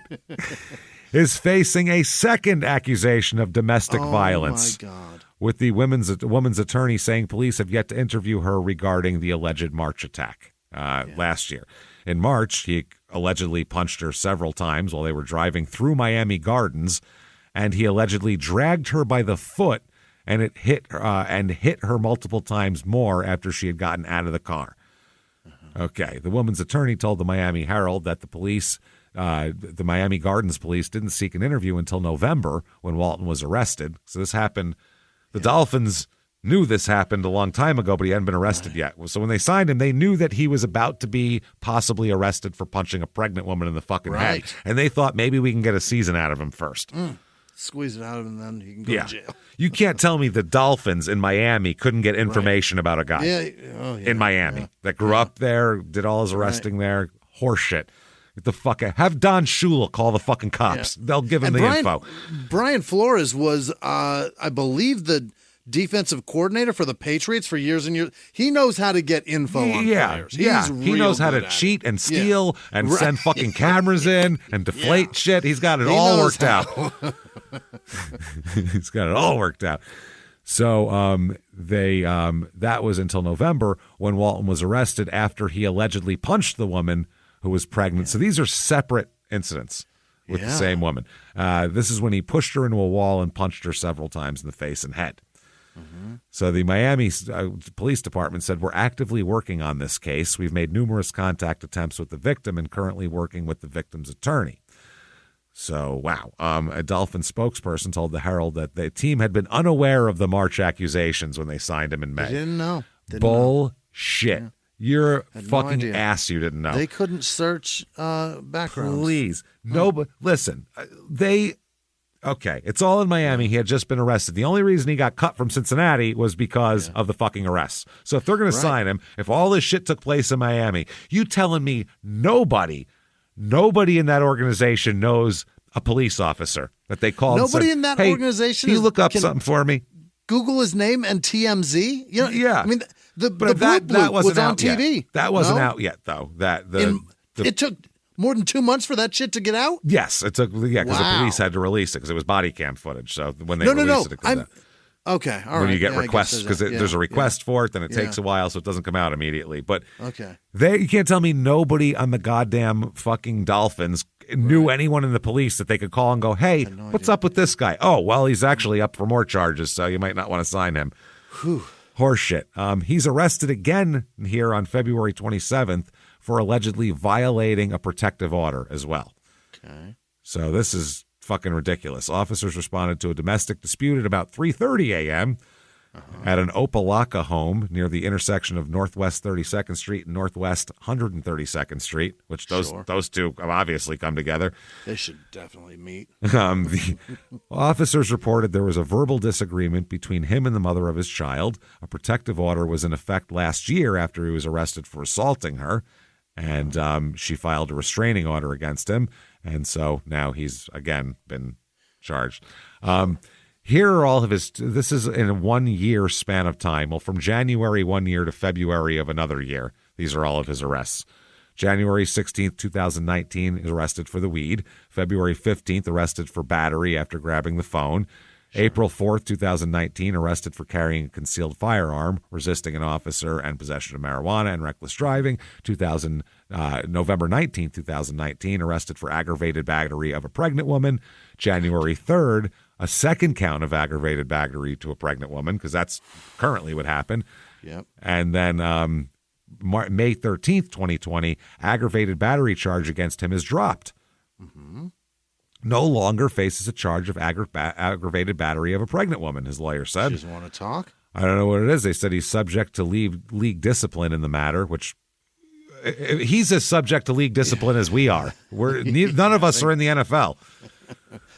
Yeah, ban me, fuckers. See if I give a shit. I'm suspended this year. Oh, fuck, man. Actually, you know what? Do it. Suspend us so that we get some fucking pop. It'll help us. Yeah, it'll help the show. It can only help the show.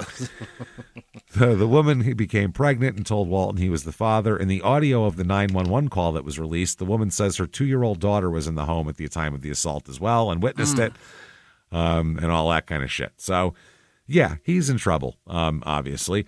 November 14th, 2020, the NFL suspends him for 8 weeks, even though he's Might as well. not on a team. But in case you wanted to sign him, you're not allowed to. For all 8 weeks of suspension here. So he must have laughed at that. Gee, great. Here we go. February 2nd, 2021. And this is the one that makes me think there's some mental illness going on at this point by now. I mean, I don't know if he's taken a couple too many shots to the head at a young age or what, but yeah. I mean, it was pretty obvious when Antonio Brown was doing his antics in the driveway that he had some head injury shit. Some shit and wrong then with him. And then when he's half naked on the sidelines quitting mid-game, that's when it was very obvious. You go, this is That's obvious. what we all knew. Well, this is even weirder because he gets arrested after having a fit of rage over the service at a Pizza Hut. Okay. This is, you've gone over the fucking rainbow now at this point. Yeah. A sit-down Pizza Hut? A sit down, or whatever. He's trying to take it out. I'm not sure. It's not like an 80s buffet style, unfortunately. They told him that's enough and you can't have any more. Yeah. He said, cups with the fucking the plastic, they're great with the bumpy things on them, the grippy shit. Yeah, so good. They were good. Terrible pizza, but if you have it in that kind of volume, let's go. I'm eating it. I'll eat it and drink it. What do you give me? 12 slices? Let's I'm on it. And give me those breadsticks hot, and I'll eat them. They show up now, and they're disgusting, but they were so good. So this is at a Sunday afternoon at the Pizza Hut. This guy has a fucking problem. He can't even go there. He said he felt disrespected by a Pizza Hut employee.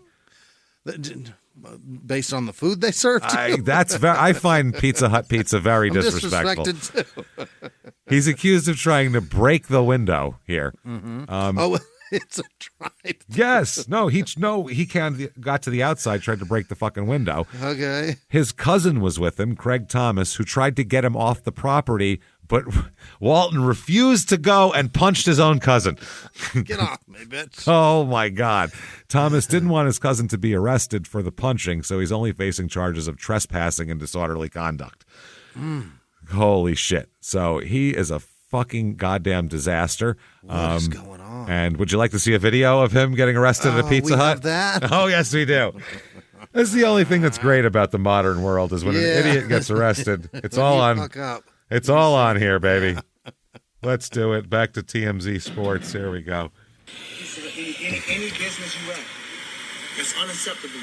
That's the only Unacceptable. Why are we here today, my man? He's outside the door of a Pizza Hut. Give me 1 second, okay? Where are we here now? Hold on. Wait a second. What did he just say? The girls are inside. There's two female employees that are holding the door shut. He's trying to talk to them, but angrily. Right. The cop comes up goes, and says, "What's going on here?" And he says, "Hold on a minute, man. I'm trying to do something." To the cop. This is unacceptable. Hold on. And the cop, he's going, "This is unacceptable." And the cop said, "What's going on?" He said, "Hold on a minute, cop. I don't have time for you right now." Officer, sit still. Listen. What? If I order the order, right? If I order. Put the mask on. You got a mask? I don't have a mask. Put the shirt up. Put the shirt up. Oh. He puts his shirt up. Lift his shirt up. He's telling him to put a mask on because it's 2020. Listen, talk to me. What happened? I called, place the order, right? I called. Okay, cool. It's for delivery. I didn't answer 3 times. I'm fine with that. Y'all cancel the order. I'm fine with that. I called back and checked on my order. They said they canceled. Call me a fucking this and that. I come up here. I don't think she said that. Well, they're both. At least one of the employees is black in there. Yeah, but I don't think she said no. It's canceled. N-word. Yeah. No, and it's shove your pizza up your black ass. Why don't you? I don't think she said that, but no, we ate that shit. It's canceled. It's canceled. Fat guy come up and say, Fat guy come up. I'm gonna show you what the fuck is. This is a business. You don't treat no customer like that. I hear you. Hold on. Let's go back. I called back and checked on my order. They said they canceled. Call me a fucking this and that. I come up here, that's what's going on. Who called me a fucking? Who called? Guy come up and said, I did. I said, come outside. I'm going to show you who the fuck is. Oh, my God. Okay. He showed up, said, who said this? And the guy said, fat guy come up, said, I did. So he said, come out and fight. Come out of the Pizza Hut and fight me. Come out and say that shit out here. Put down that pepperoni and come out here and get fucked up. That's what happened, officer. Nothing illegal on my part. Nope. I tried to order a pizza. I got fucking George Wallace on the other end, not the comedian, the politician. It's not good. And I'm going to rewrite their customer service policy. Holy shit. This is a business. This is a business. It's a business. I hear you. What you can do, you can follow a complaint. I am. That's what I'm doing. I got following you for. They called you for? Okay. I never called you, so no, they did. So, ma'am, as I was saying, who's the manager there? Who's the manager? Yeah. Okay. What? Excuse me, officer. Ma'am, as I was saying, come out here and say that shit to my face. Problem over. Anyway, he went back to the intercom. He just, okay, our interaction's over. I'm going back to the pizza people, and the cop were like, no. Once we're here, you guys aren't interacting anymore. Now everyone's talking to us. So it's a business, right? And they were disrespectful. Holy now you guys shit. understand what it is. So now watch me God. fix this. Oh, my, yeah. Right? You see my problem. I'm right? Okay. Now get your fat ass out here so I can kick the fuck out of you in the Pizza Hut parking lot for calling me a racist. Now that the cops are here. Now we got witnesses, bitch. Let's do it. How long is this? This is amazing. It's 11 minutes, and it's incredible. Holy shit. Okay, I'm trying to... Okay, explain to her whatever you want to explain to her. Explain to the cops telling him So that. as I said, I didn't answer the phone twice or three times. Twice or three times when they said they called me, whatever. But when I called and checked on my order, one of Sir, turn your fucking radio off. This is the best thing ever. Yes. Called me a fucking good. Yeah.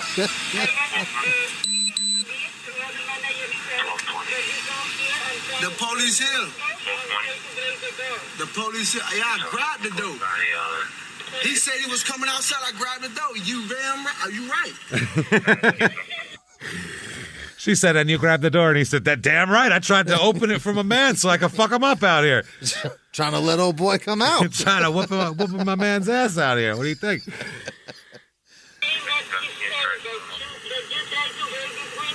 I try to break this window. Go pull the camera. God, sir, don't tell him.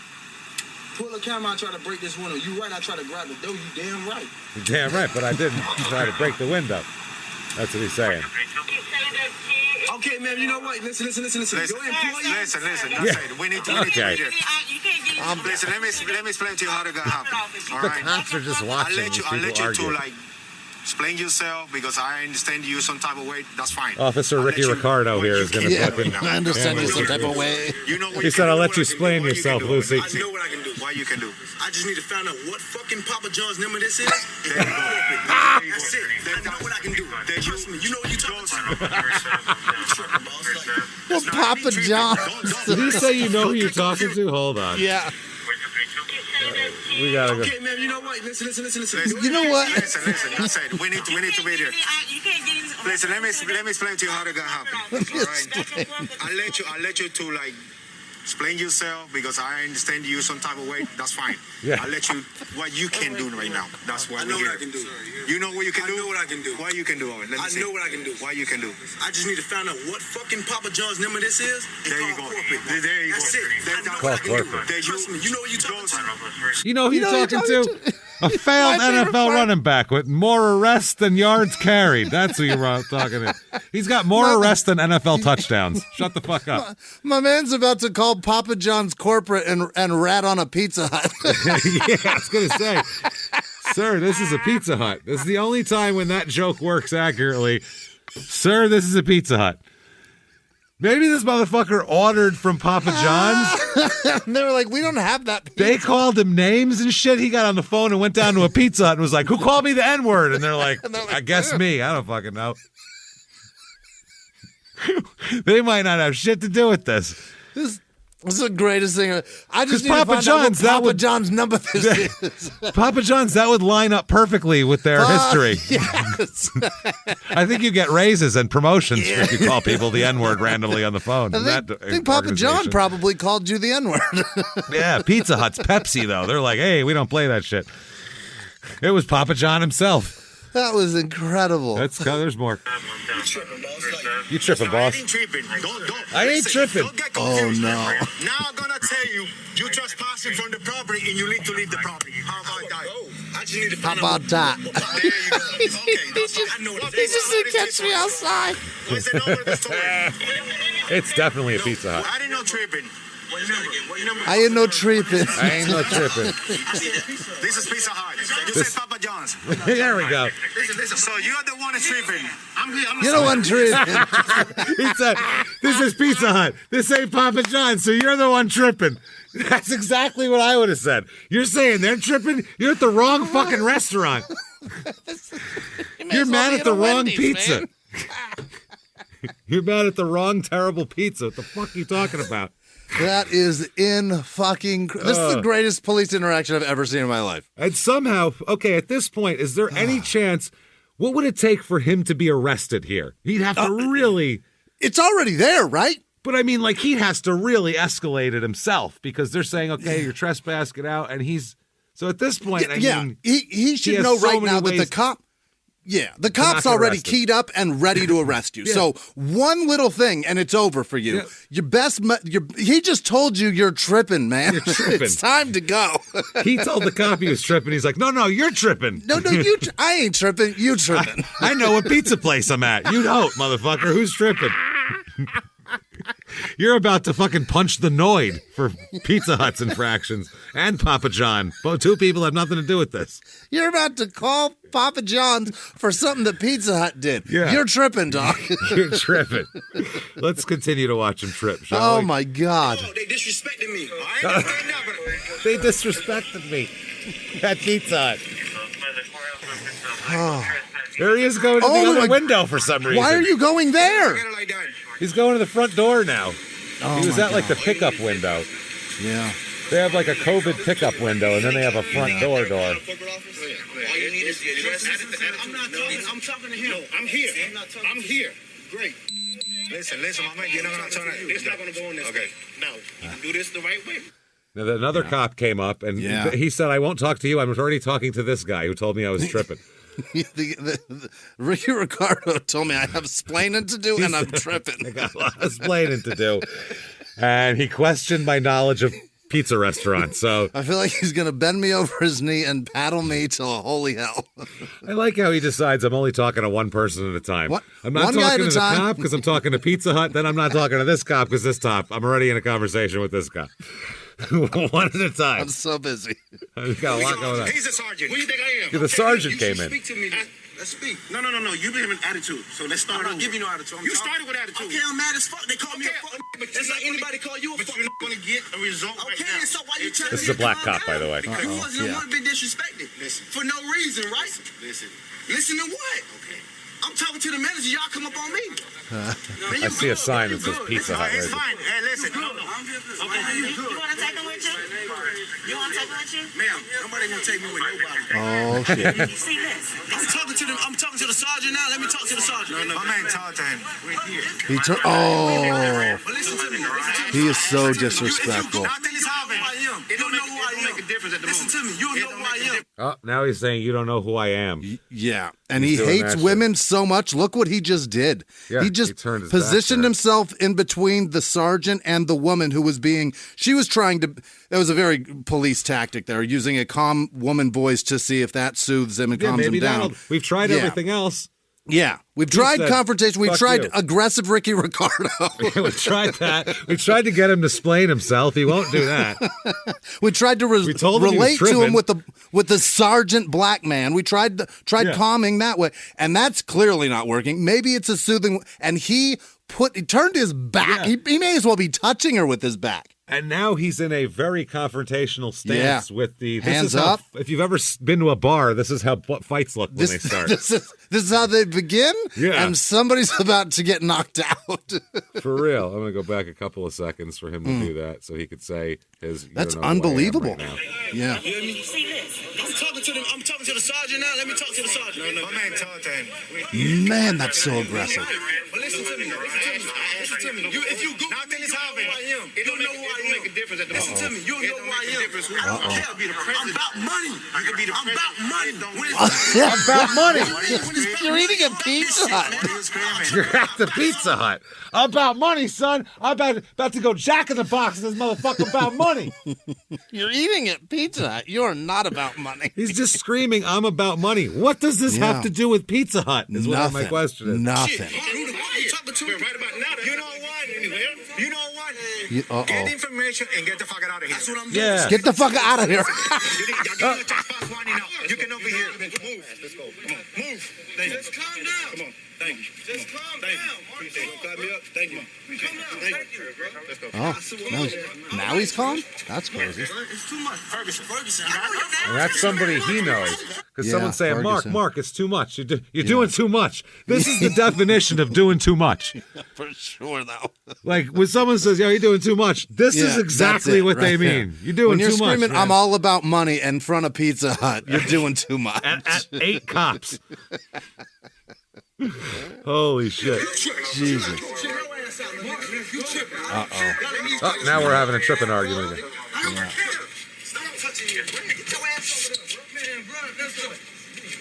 Okay. Now he's fighting whoever's with him. Yeah. That's the cousin. Yeah. Bro, let's go. I'm trying to keep you out of jail. Yeah. So they're following to make sure he gets off the property. Yeah. Hey. Oh, he punched him in the face? And I didn't punch him in the face. dude, okay, what we see in this video is a Pizza Hut delivery car, because it's got the Pizza Hut thing, pulls away, like, cinematically to reveal a man lying on the fucking ground, unconscious in the parking lot with Mark standing over him. And the cops go, he punched him in the face. And he goes, I didn't punch him in no face. The guy is out cold on the ground in front of him. That was like a extreme home makeover. Move that. That's what it was. Move that Pizza Hut delivery truck. Oh shit! It's an unconscious man. It's not. That's not a nice house at all. There we go. Okay. He tried to grab me and fell on the floor. Fell on the floor. Okay. The man is sleeping. Holy shit. That's fine. Get up, bro. Tell him what you did, bro. Breathe. Live. I need you. How many times have you seen a grown man under the age of 80 years old slip and fall and knock himself unconscious on the ground? How often is that? There isn't a wall around. There's not a table to fall into. It's a fucking parking lot. He's just laying there. Live, damn you. Live. Okay. Tell him what you did, bro. Tell him what you did. Get fire rescue. Get fire rescue. Help me. It don't matter, bro. That's the way you treat your posse? No, he's trying to grab. That's the way you treat your posse, the cop just said. That's the way you treat your posse. Oh, I'm trying to have respect for my family. His mama needed food.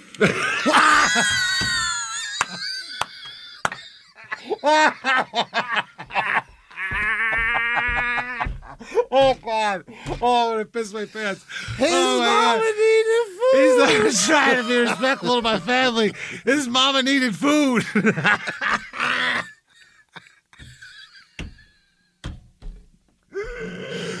Sir. This motherfucker's he's like a Chappelle Show character from fucking 2003, dude. This is It's wild. unbelievable. How do you let I it got get tears. that far, man? How do you tears. get there?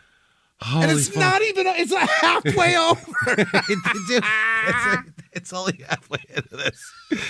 This started out as I'm mad at Papa John's and somehow escalated. Holy shit. They said, get out. He said, okay. He walked away. They walked 30 feet behind him. And in the time it took them to turn a corner, he had knocked his cousin or whoever that is out unconscious on the ground. It says, I was trying to get his mama some food. The fuck? Look what you did to him. What you mean? He grabbed me. He fell on the floor with me. Oh, my God. Hold on. I need that part. Get fire rescue. Get fire rescue for him. That's my cousin, bro. It don't matter, bro. That's the way you treat your cousin? No, he's Your cousin. me. I'm trying to have respect for my family. His mama needed food.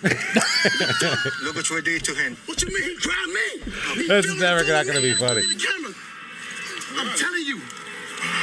Get a fire rescue He's for him. still unconscious. You better tell him what you just did, bro.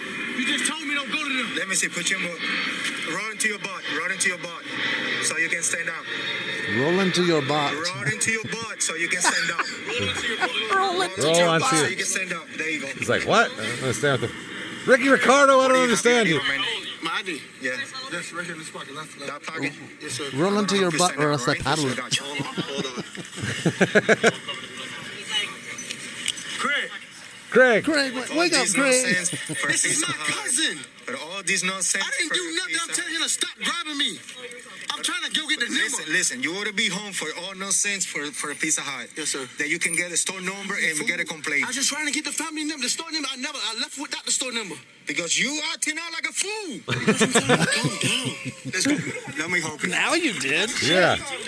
Let me help you. No, let's go. Listen, y'all understand. I got you. 1, 2, 3. You're acting out like a fool. I'm good. I'm calm down. What the fuck is on the ground there? Is that a bunch of condoms? I don't Fell know. out of his pocket? Probably. It's Florida, man. I think it was a bunch of condoms that fell out of his pocket, which would honestly surprise me that he uses condoms. They didn't give me the number. Yeah, because you're acting like a fool. You're acting like a fool. Here we Like go. a fool. Because I'm telling you to calm down. Let's go. Let me help you. You're the one that needs to calm down.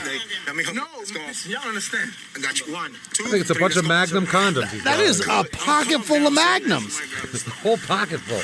Jesus. You're going to realize what you did. Trying to get his All mama this some food. foodness I'm not for a doing Pizza Hut. The only thing that you need to do is just pee. I just pee. The guy's still on the ground. I'm peeing. He is still... Dude, he slept him. Please. What do you want? Turn around. Please. How are you going to pee? Over there. Please.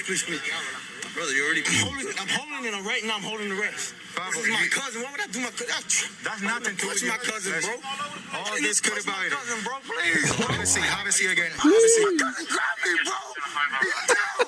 He fell. Bro, my cousin, bro. Have a seat again. Have a seat. Come on, bro. Have a seat again. I gotta pee bad. I gotta pee. Bad. If you have to pee, do it. No judgment here. No judgment here. Wait a second. He just tell my man to piss his pants? Yeah, he did.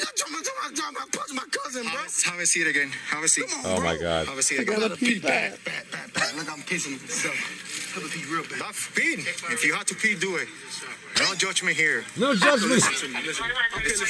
Only thing I don't disrespect nobody. Why would you call me a fuck on the phone? Listen to me. I understand you be mad. You be mad 100%. Look at me. Look at my face. I want to be mad too. But I want to get to the point that I want to be in a handcuff right now. You know why? Because I'm smart. I just get here. What is your phone number? I think he's got piss in his pants. He's got pissed. He pissed. He pissed. It's all piss. He's going right now. It's pissing while he's talking. You told me what to do. What is the sentence? Don't piss while I'm talking to you. He is doing this right Don't piss while I'm talking to you. It's getting darker and darker. Yep. That's piss. Yep. Wow. He dresses left, by the way. He sure does. In case you were wondering. That's all left thigh. Yep. So easy. All these avoided. You can't hide headache. Grabbing me. I'm telling you to stop grabbing me. Because he want to get you out of trouble. I'm trying to run to the car. He telling me don't run. You're going to shoot at me. Who's going to shoot at you? Who's going to shoot at you? That's what he telling me. You don't understand. I've been tased, man. He's still, look at him. He's still on the ground, the other guy. Still out, dude. Still out. He's moving around, but he's fucked up. He's got more of a concussion than Tua. Jesus. Yeah. You are on Pizza Hut property. That is unbelievable. Unfucking believable. You are on Pizza Hut property. Just calm down. What is your first name, my man? I'm trying to pee. Do you? I can pee on myself? Yeah, do you. I mean, I'm not going to judge you. It is what it is. Already did. Yeah, you're... Mark? Where do you live, my man? He's pissing more now. Oh, my God. It's so much. How old are you? How old are you, Mark? Mark, how old are you? I could pee on myself? Fuck that. Not good. I'm allowed. That's why I'm here. They didn't even help that man. He is still on the ground. Still on the ground. What happened? I told you I did. Now he's crying. What happened? Delivery family. I'd cry too if I had that much piss in my pants. Yeah, golly. He is soaked. So right now, we can just Yeah, you're going to jail. Doesn't mean anything. My cousin, man. Let's go. Sorry, cousin. Sorry, cousin. Not even his first name. As they walked over his fucking prone body, he said, "Sorry, cousin." Oh, God. Fine until right now. No, because he keep grabbing me. I'm telling him we good. Blanchard, I need the key. Put him in your car. He's soaked. We got it. Who's got seat covers? He telling me, no, let's go. Why y'all park down the street? They park way on 2 blocks away. For what? But you want me to go there? I'm self finna run. You been drinking today? I was drinking earlier. Yeah, He was drinking today? I was drinking earlier. Yeah. No shit. Oh, shit, you punched your cousin, thought a Pizza Hut was Papa John's, and then voluntarily pissed your pants. Really? You've been drinking? Never would have thought that. It's incredible. Surprise, surprise. Someone's fucking drinking. So there you go. That was that's the craziest thing I've ever seen. That's insane. He's not getting another job after that, right? The NFL is so gone. So done with him. Then, okay, so that's 2020, early 2021, February 2021, that happened. Okay. March 24th, 2022, he's arrested again, again. For what? For armed robbery. What? Yes, according to the Miami Herald, he was arrested and charged with armed robbery, booked into jail, being held without bond. Police were able to place Walton at the scene of an armed robbery with GPS technology. They later determined he had his. That would be great if it was a Pizza Hut and he just took him down. If he shot up a Pizza Hut, I'd believe it. So they later determined he rented the vehicle connected to the robbery. And, it was an actual planned robbery. Yep. Walton and an accomplice pulled a gun on a person and demanded everything, and eventually he made off with a Rolex after a confrontation, and it was all caught on camera. Just a mugged a guy? He just mugged a motherfucker for a Rolex. Wow. They're going around saying, run that shit. Give me all your shit. Yeah. What size are those shoes? Run them jewels, what son. That's what he's saying. That's wow. That is fucking... Poof. So, yeah, I guess the Walton and a passenger blocked a man as he tried to enter his car. Oh, my God, the most frightening thing you can do. Fuck, man. The victim told police Walton rolled down the driver's side window, brandished a gun, and said, give me the bands. You know, you're shitting your arms there. Passenger got out of the vehicle and started wrestling with the man and was able to wrestle his Rolex off of his wrist. Jesus Christ. Walton obviously has had a lot of problems here. Clearly. I mean, Rolexes are very expensive. They have, like Apple, you know what I mean? They have numbers that are attributed to them. Serial you can't numbers. fucking fence that. No. You're going to wear That's that. so obviously. Dumb. Yeah. Or you can sell it to somebody on the street, but you're not going to. Somebody that doesn't care that it's stolen. You can't get a good price for it. Yeah. No. That's You're crazy. never getting what it's worth. That's so dumb. Half of those things are probably fucking inscribed with shit. I don't know. I've never bought a $10,000 watch, but if I would, I would probably take special care of it. On the back of the minute hand, the man's name is on it or something. It is, something. His family crest or some shit. Yeah. You can't just you can't just slang that, you idiot. No.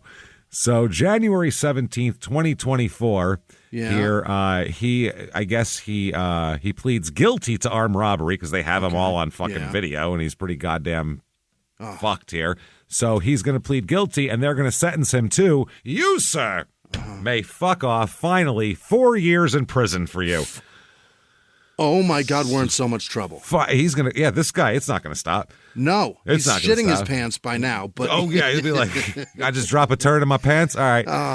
This world is so unsafe. Man, can't get enough of him? Don't worry. Oh, my God. There'll be plenty more. It's coming. You can get a Mark Walton 2018 Panini Immaculate Jumbo rookie card here with an Adidas logo patch for some fucking reason. It's $50 for this card.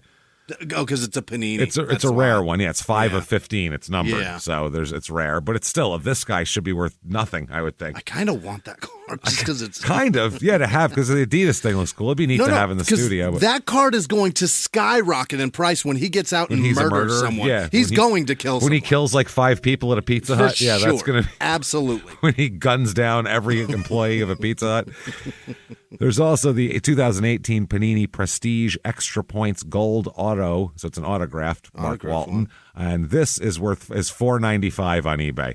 $4.95? That's it. Yeah, that's the one we want. There's also the Mark Walton Capital One Orange Bowl patch from 2018 that has like an actual patch in the card here, and that is $100, $99.99 for that. Was it his actual patch from the Orange Bowl? No, because they make a bunch of those cards. It's just a little tiny patch that they put in, an Orange Bowl patch for those people. So there you go, everybody. That's Mark Walton. Holy shit! Not a 4-parter, but he's been very active in his short time out there. There will be a sequel. I'll tell you that right now. No one who acts like what we just saw is going to get better anytime soon. Sub 30? Oh my God! He's 27 right now, and wow, which is when these videos were going on. He was even younger. He was 24 in that Pizza Hut video. got his whole life's worth of pants to piss away. Yeah, I'm about money. Yeah, it's coming. Oh, boy. I was trying to be respectful to my family, trying to get his mama some food. Some food. He's so upset. So if you like that episode or any of the episodes, definitely tell the world about it. Tell your friends, tell your family, tell every social media people. Tell Mark we did this. Yeah, please tell. Don't tell him, though. Once he gets out, he's going to be coming for us. He's going to be afford a plane ticket to us. He's going to win most likely. Yeah, but I mean, Jesus, he'll go to somebody else's fucking house. Yeah. He'll go to some other podcasters and kill them. It won't matter. He'll fuck it all up. That's up to Joe Rogan's house. Trying to fuck up these crime and sports motherfuckers, and they're like, these guys don't do crime and sports at all. I was like, what is that? This is Colin Cowherd's house. This is the wrong. You're completely off. Get out here, Skip. Let's go, Skip. I'd be rooting for him then. Yeah. Mark, if you go after, if anything happens, I'm not saying to do this, but if anything should happen with you and Skip Bayless, I got part of your bail. I'll help you. Get out of here, Shannon Sharp. I heard what you said. I heard what you said, Shannon Sharp. Stephen A. Smith, motherfucker, it's on. Get out here. Cat Williams, I heard you talked about me pissing my pants. Trying to keep me out of the subway. I don't think so. Dairy Queen will hear my wrath. Sincerely, he's going to hurt someone. That's he already hurt a pregnant woman a couple of times. Yeah. He's willing to punch a pregnant woman repeatedly in the head. He's willing to sleep his cousin in front of the cops. They were 2 seconds behind them. They were 2 seconds behind them. It's crazy shit. So we got no chance. It's wild stuff. Yeah, talk about it and do all that. Leave a review. They help a lot. Yeah. Also, definitely go to shutupandgivememurder.com. Get your tickets for live shows for Small Town Murder. They're out there. Virtual live show in October, just like a regular live show, except you're in your house and we're in costumes. Yeah. And the costumes, there's a good chance they're going to be sports related. So check those out. Yeah. Check that out. You'll be interested. If we make it work, it'll be awesome. It would be great if we can make it work. So check that out and hang out with us there.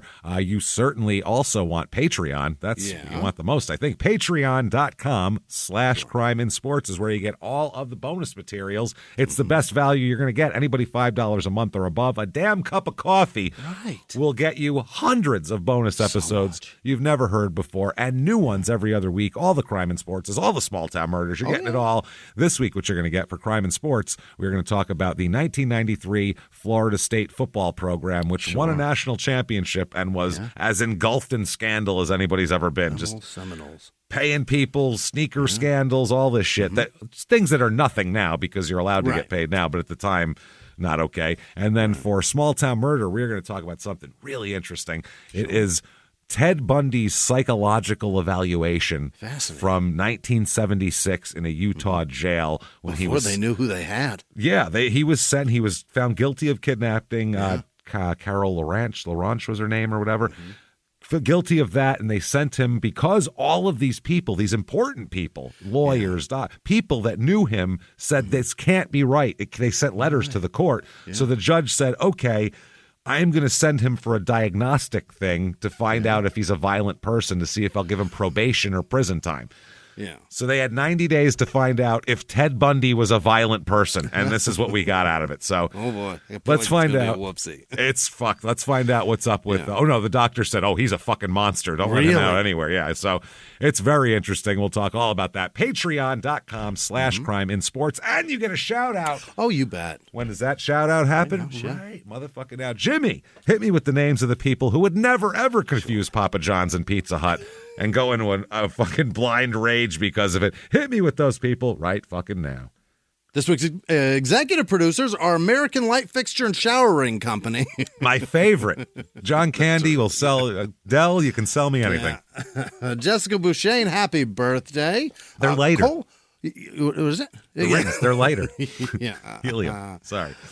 Cole Sperlin built his own house listening to us. Good for you, Cole. Congratulations. I hope it stays up, because if it falls on you, you got no one else to blame but yourself, and that's hard for me to deal with. There's no warranty there. No.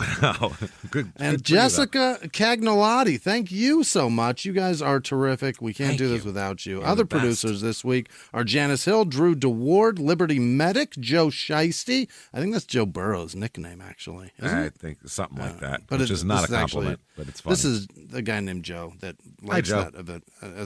Maybe he's a big Bengals fan. We don't know. Thank you, Joe. We're sorry you have to live in You're a Cincinnati. good dude. But you're good. Christian Maston, Amory Ahart, Amory, Amore. Amore, that's amore. It's that with a Y, not an E. Is That's that amore? amore. All right. I don't know. Ahart. That's all I know. Deanne Price. That's what it is. Hey. Guy Campinha. How do you do that? Campina? Campina? Is it with an H? I don't know. Yeah. Is it just Campina? Campina, maybe? No, it's just the H is way after the P. Oh, it's way over there. Yeah. Okay.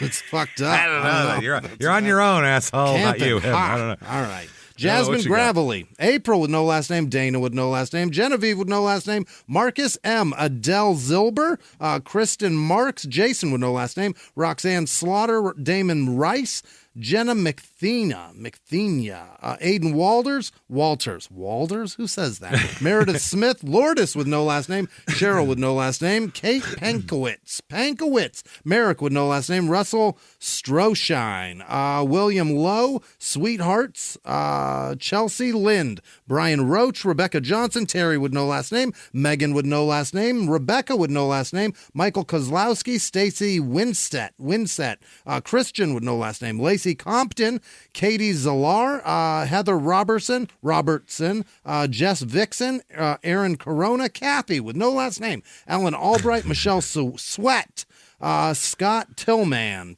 Hey, Scott, thank you. Tillman. Adrian with no last name. Kara with no last name. Peyton Mull.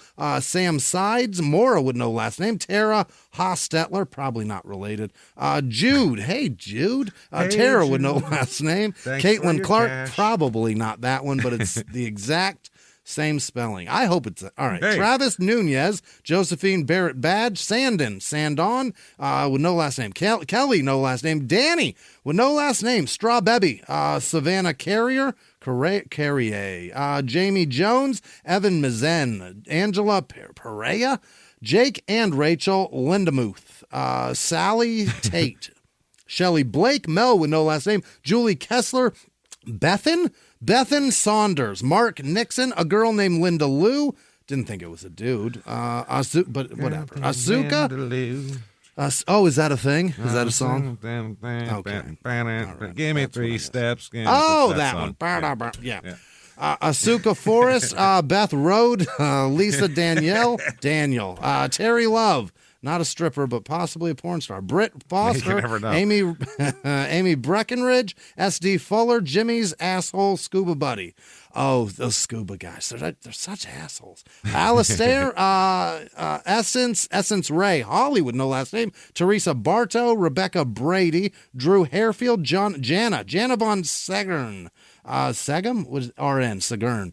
Joanna Kilburn, probably not related. Brian Correct. Knott, Mary Coleman, Beach Norton, Graham Boyd, Jessica Pomerlow, Andrew Edwards, K and H. This show brought to you by the letters K and H. Tony Rydstrom, Daniel Mendez, Betsy Brexin, Tara Kent, Eric R, Bradley G, Anthony with no last name, Richie B Yell. What is this? B Yell? What am I doing? Richie there? be yelling, motherfucker. That's what it is. Richie B. Yellen. Adelaide Evans, Adam Crabb, Mackenzie Sizol, Cindy K, Allison DiOrlando, Thomas Pitteragi. What the fuck is that? Michelle Dyer, Clayton Dever. Hey, Michelle. Clayton Deaver, maybe. Lawrence Brennan, Carly Grimes, Caitlin Schuler, Claire with no last name, Jennifer Morris, Molly Condon, Charlotte Castillo, Kai with no last name, Joaquin Gomez, Crystal Winters, Georgina Thompson, Joanne D'Onofrio. Hey, I hope you're related. Jessica Bates, Michelle Reich. Oh, boy, that's tough. John Galt, Adobe Yoder. Maybe it's Frank's Adobe. Gav Serve. Jacob Taba fucking what?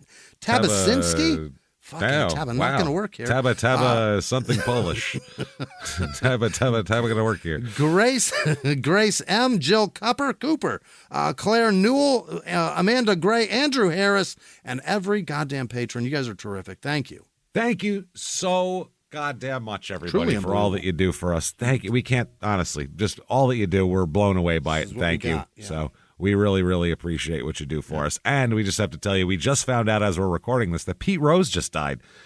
Just found out that. Get the fuck out. Yeah, just got him at Pete Rose just died just now. Wow. So, I mean, maybe a couple hours ago or something, but I just found out Pete Rose very recently because this morning I saw tweets about him trying to sell shit still. Yep.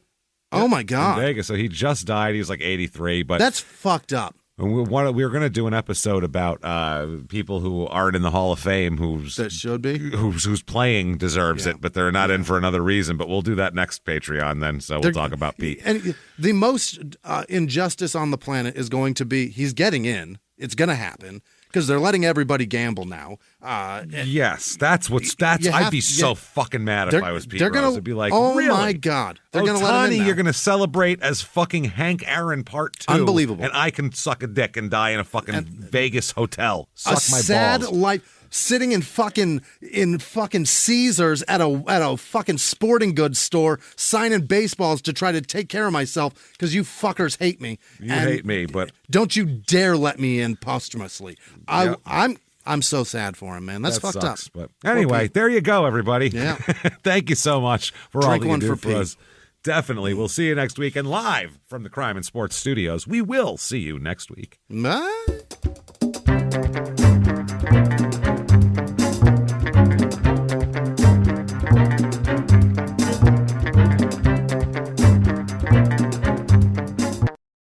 If you like crime and sports, you can listen early and ad-free now by joining Wondery Plus in the Wondery app or on Apple Podcasts. Prime members can listen early and ad-free on Amazon Music. Before you go, tell us about yourself by filling out a short survey at Wondery.com/survey. In the 1980s, a rosé swept the country. Hey, Mike, I really like this White Zinfandel. Well, good. Now put it down. I'm going to try another one. White Zin became America's top-selling wine. But most don't know that this sweet drink has a sour history. What began in 1986 with counterfeit bottles, a big fraud, a multi-million-dollar fraud, sent investigators chasing one of the most powerful families in the business, the Licciardis. But the closer the feds got to them, the more dangerous things became. It's a story of deceit. At the time, I was paranoid. Threats. You touch my kids, I will kill you. And murder. With a .22 caliber bullet to the head. What started with a scheme to mislabel wine spilled into a blood-soaked battle for succession. Welcome to Bloodvines. You can binge listen to Bloodvines exclusively and ad-free on Wondery Plus. Join Wondery Plus in the Wondery app, Apple Podcasts, or Spotify.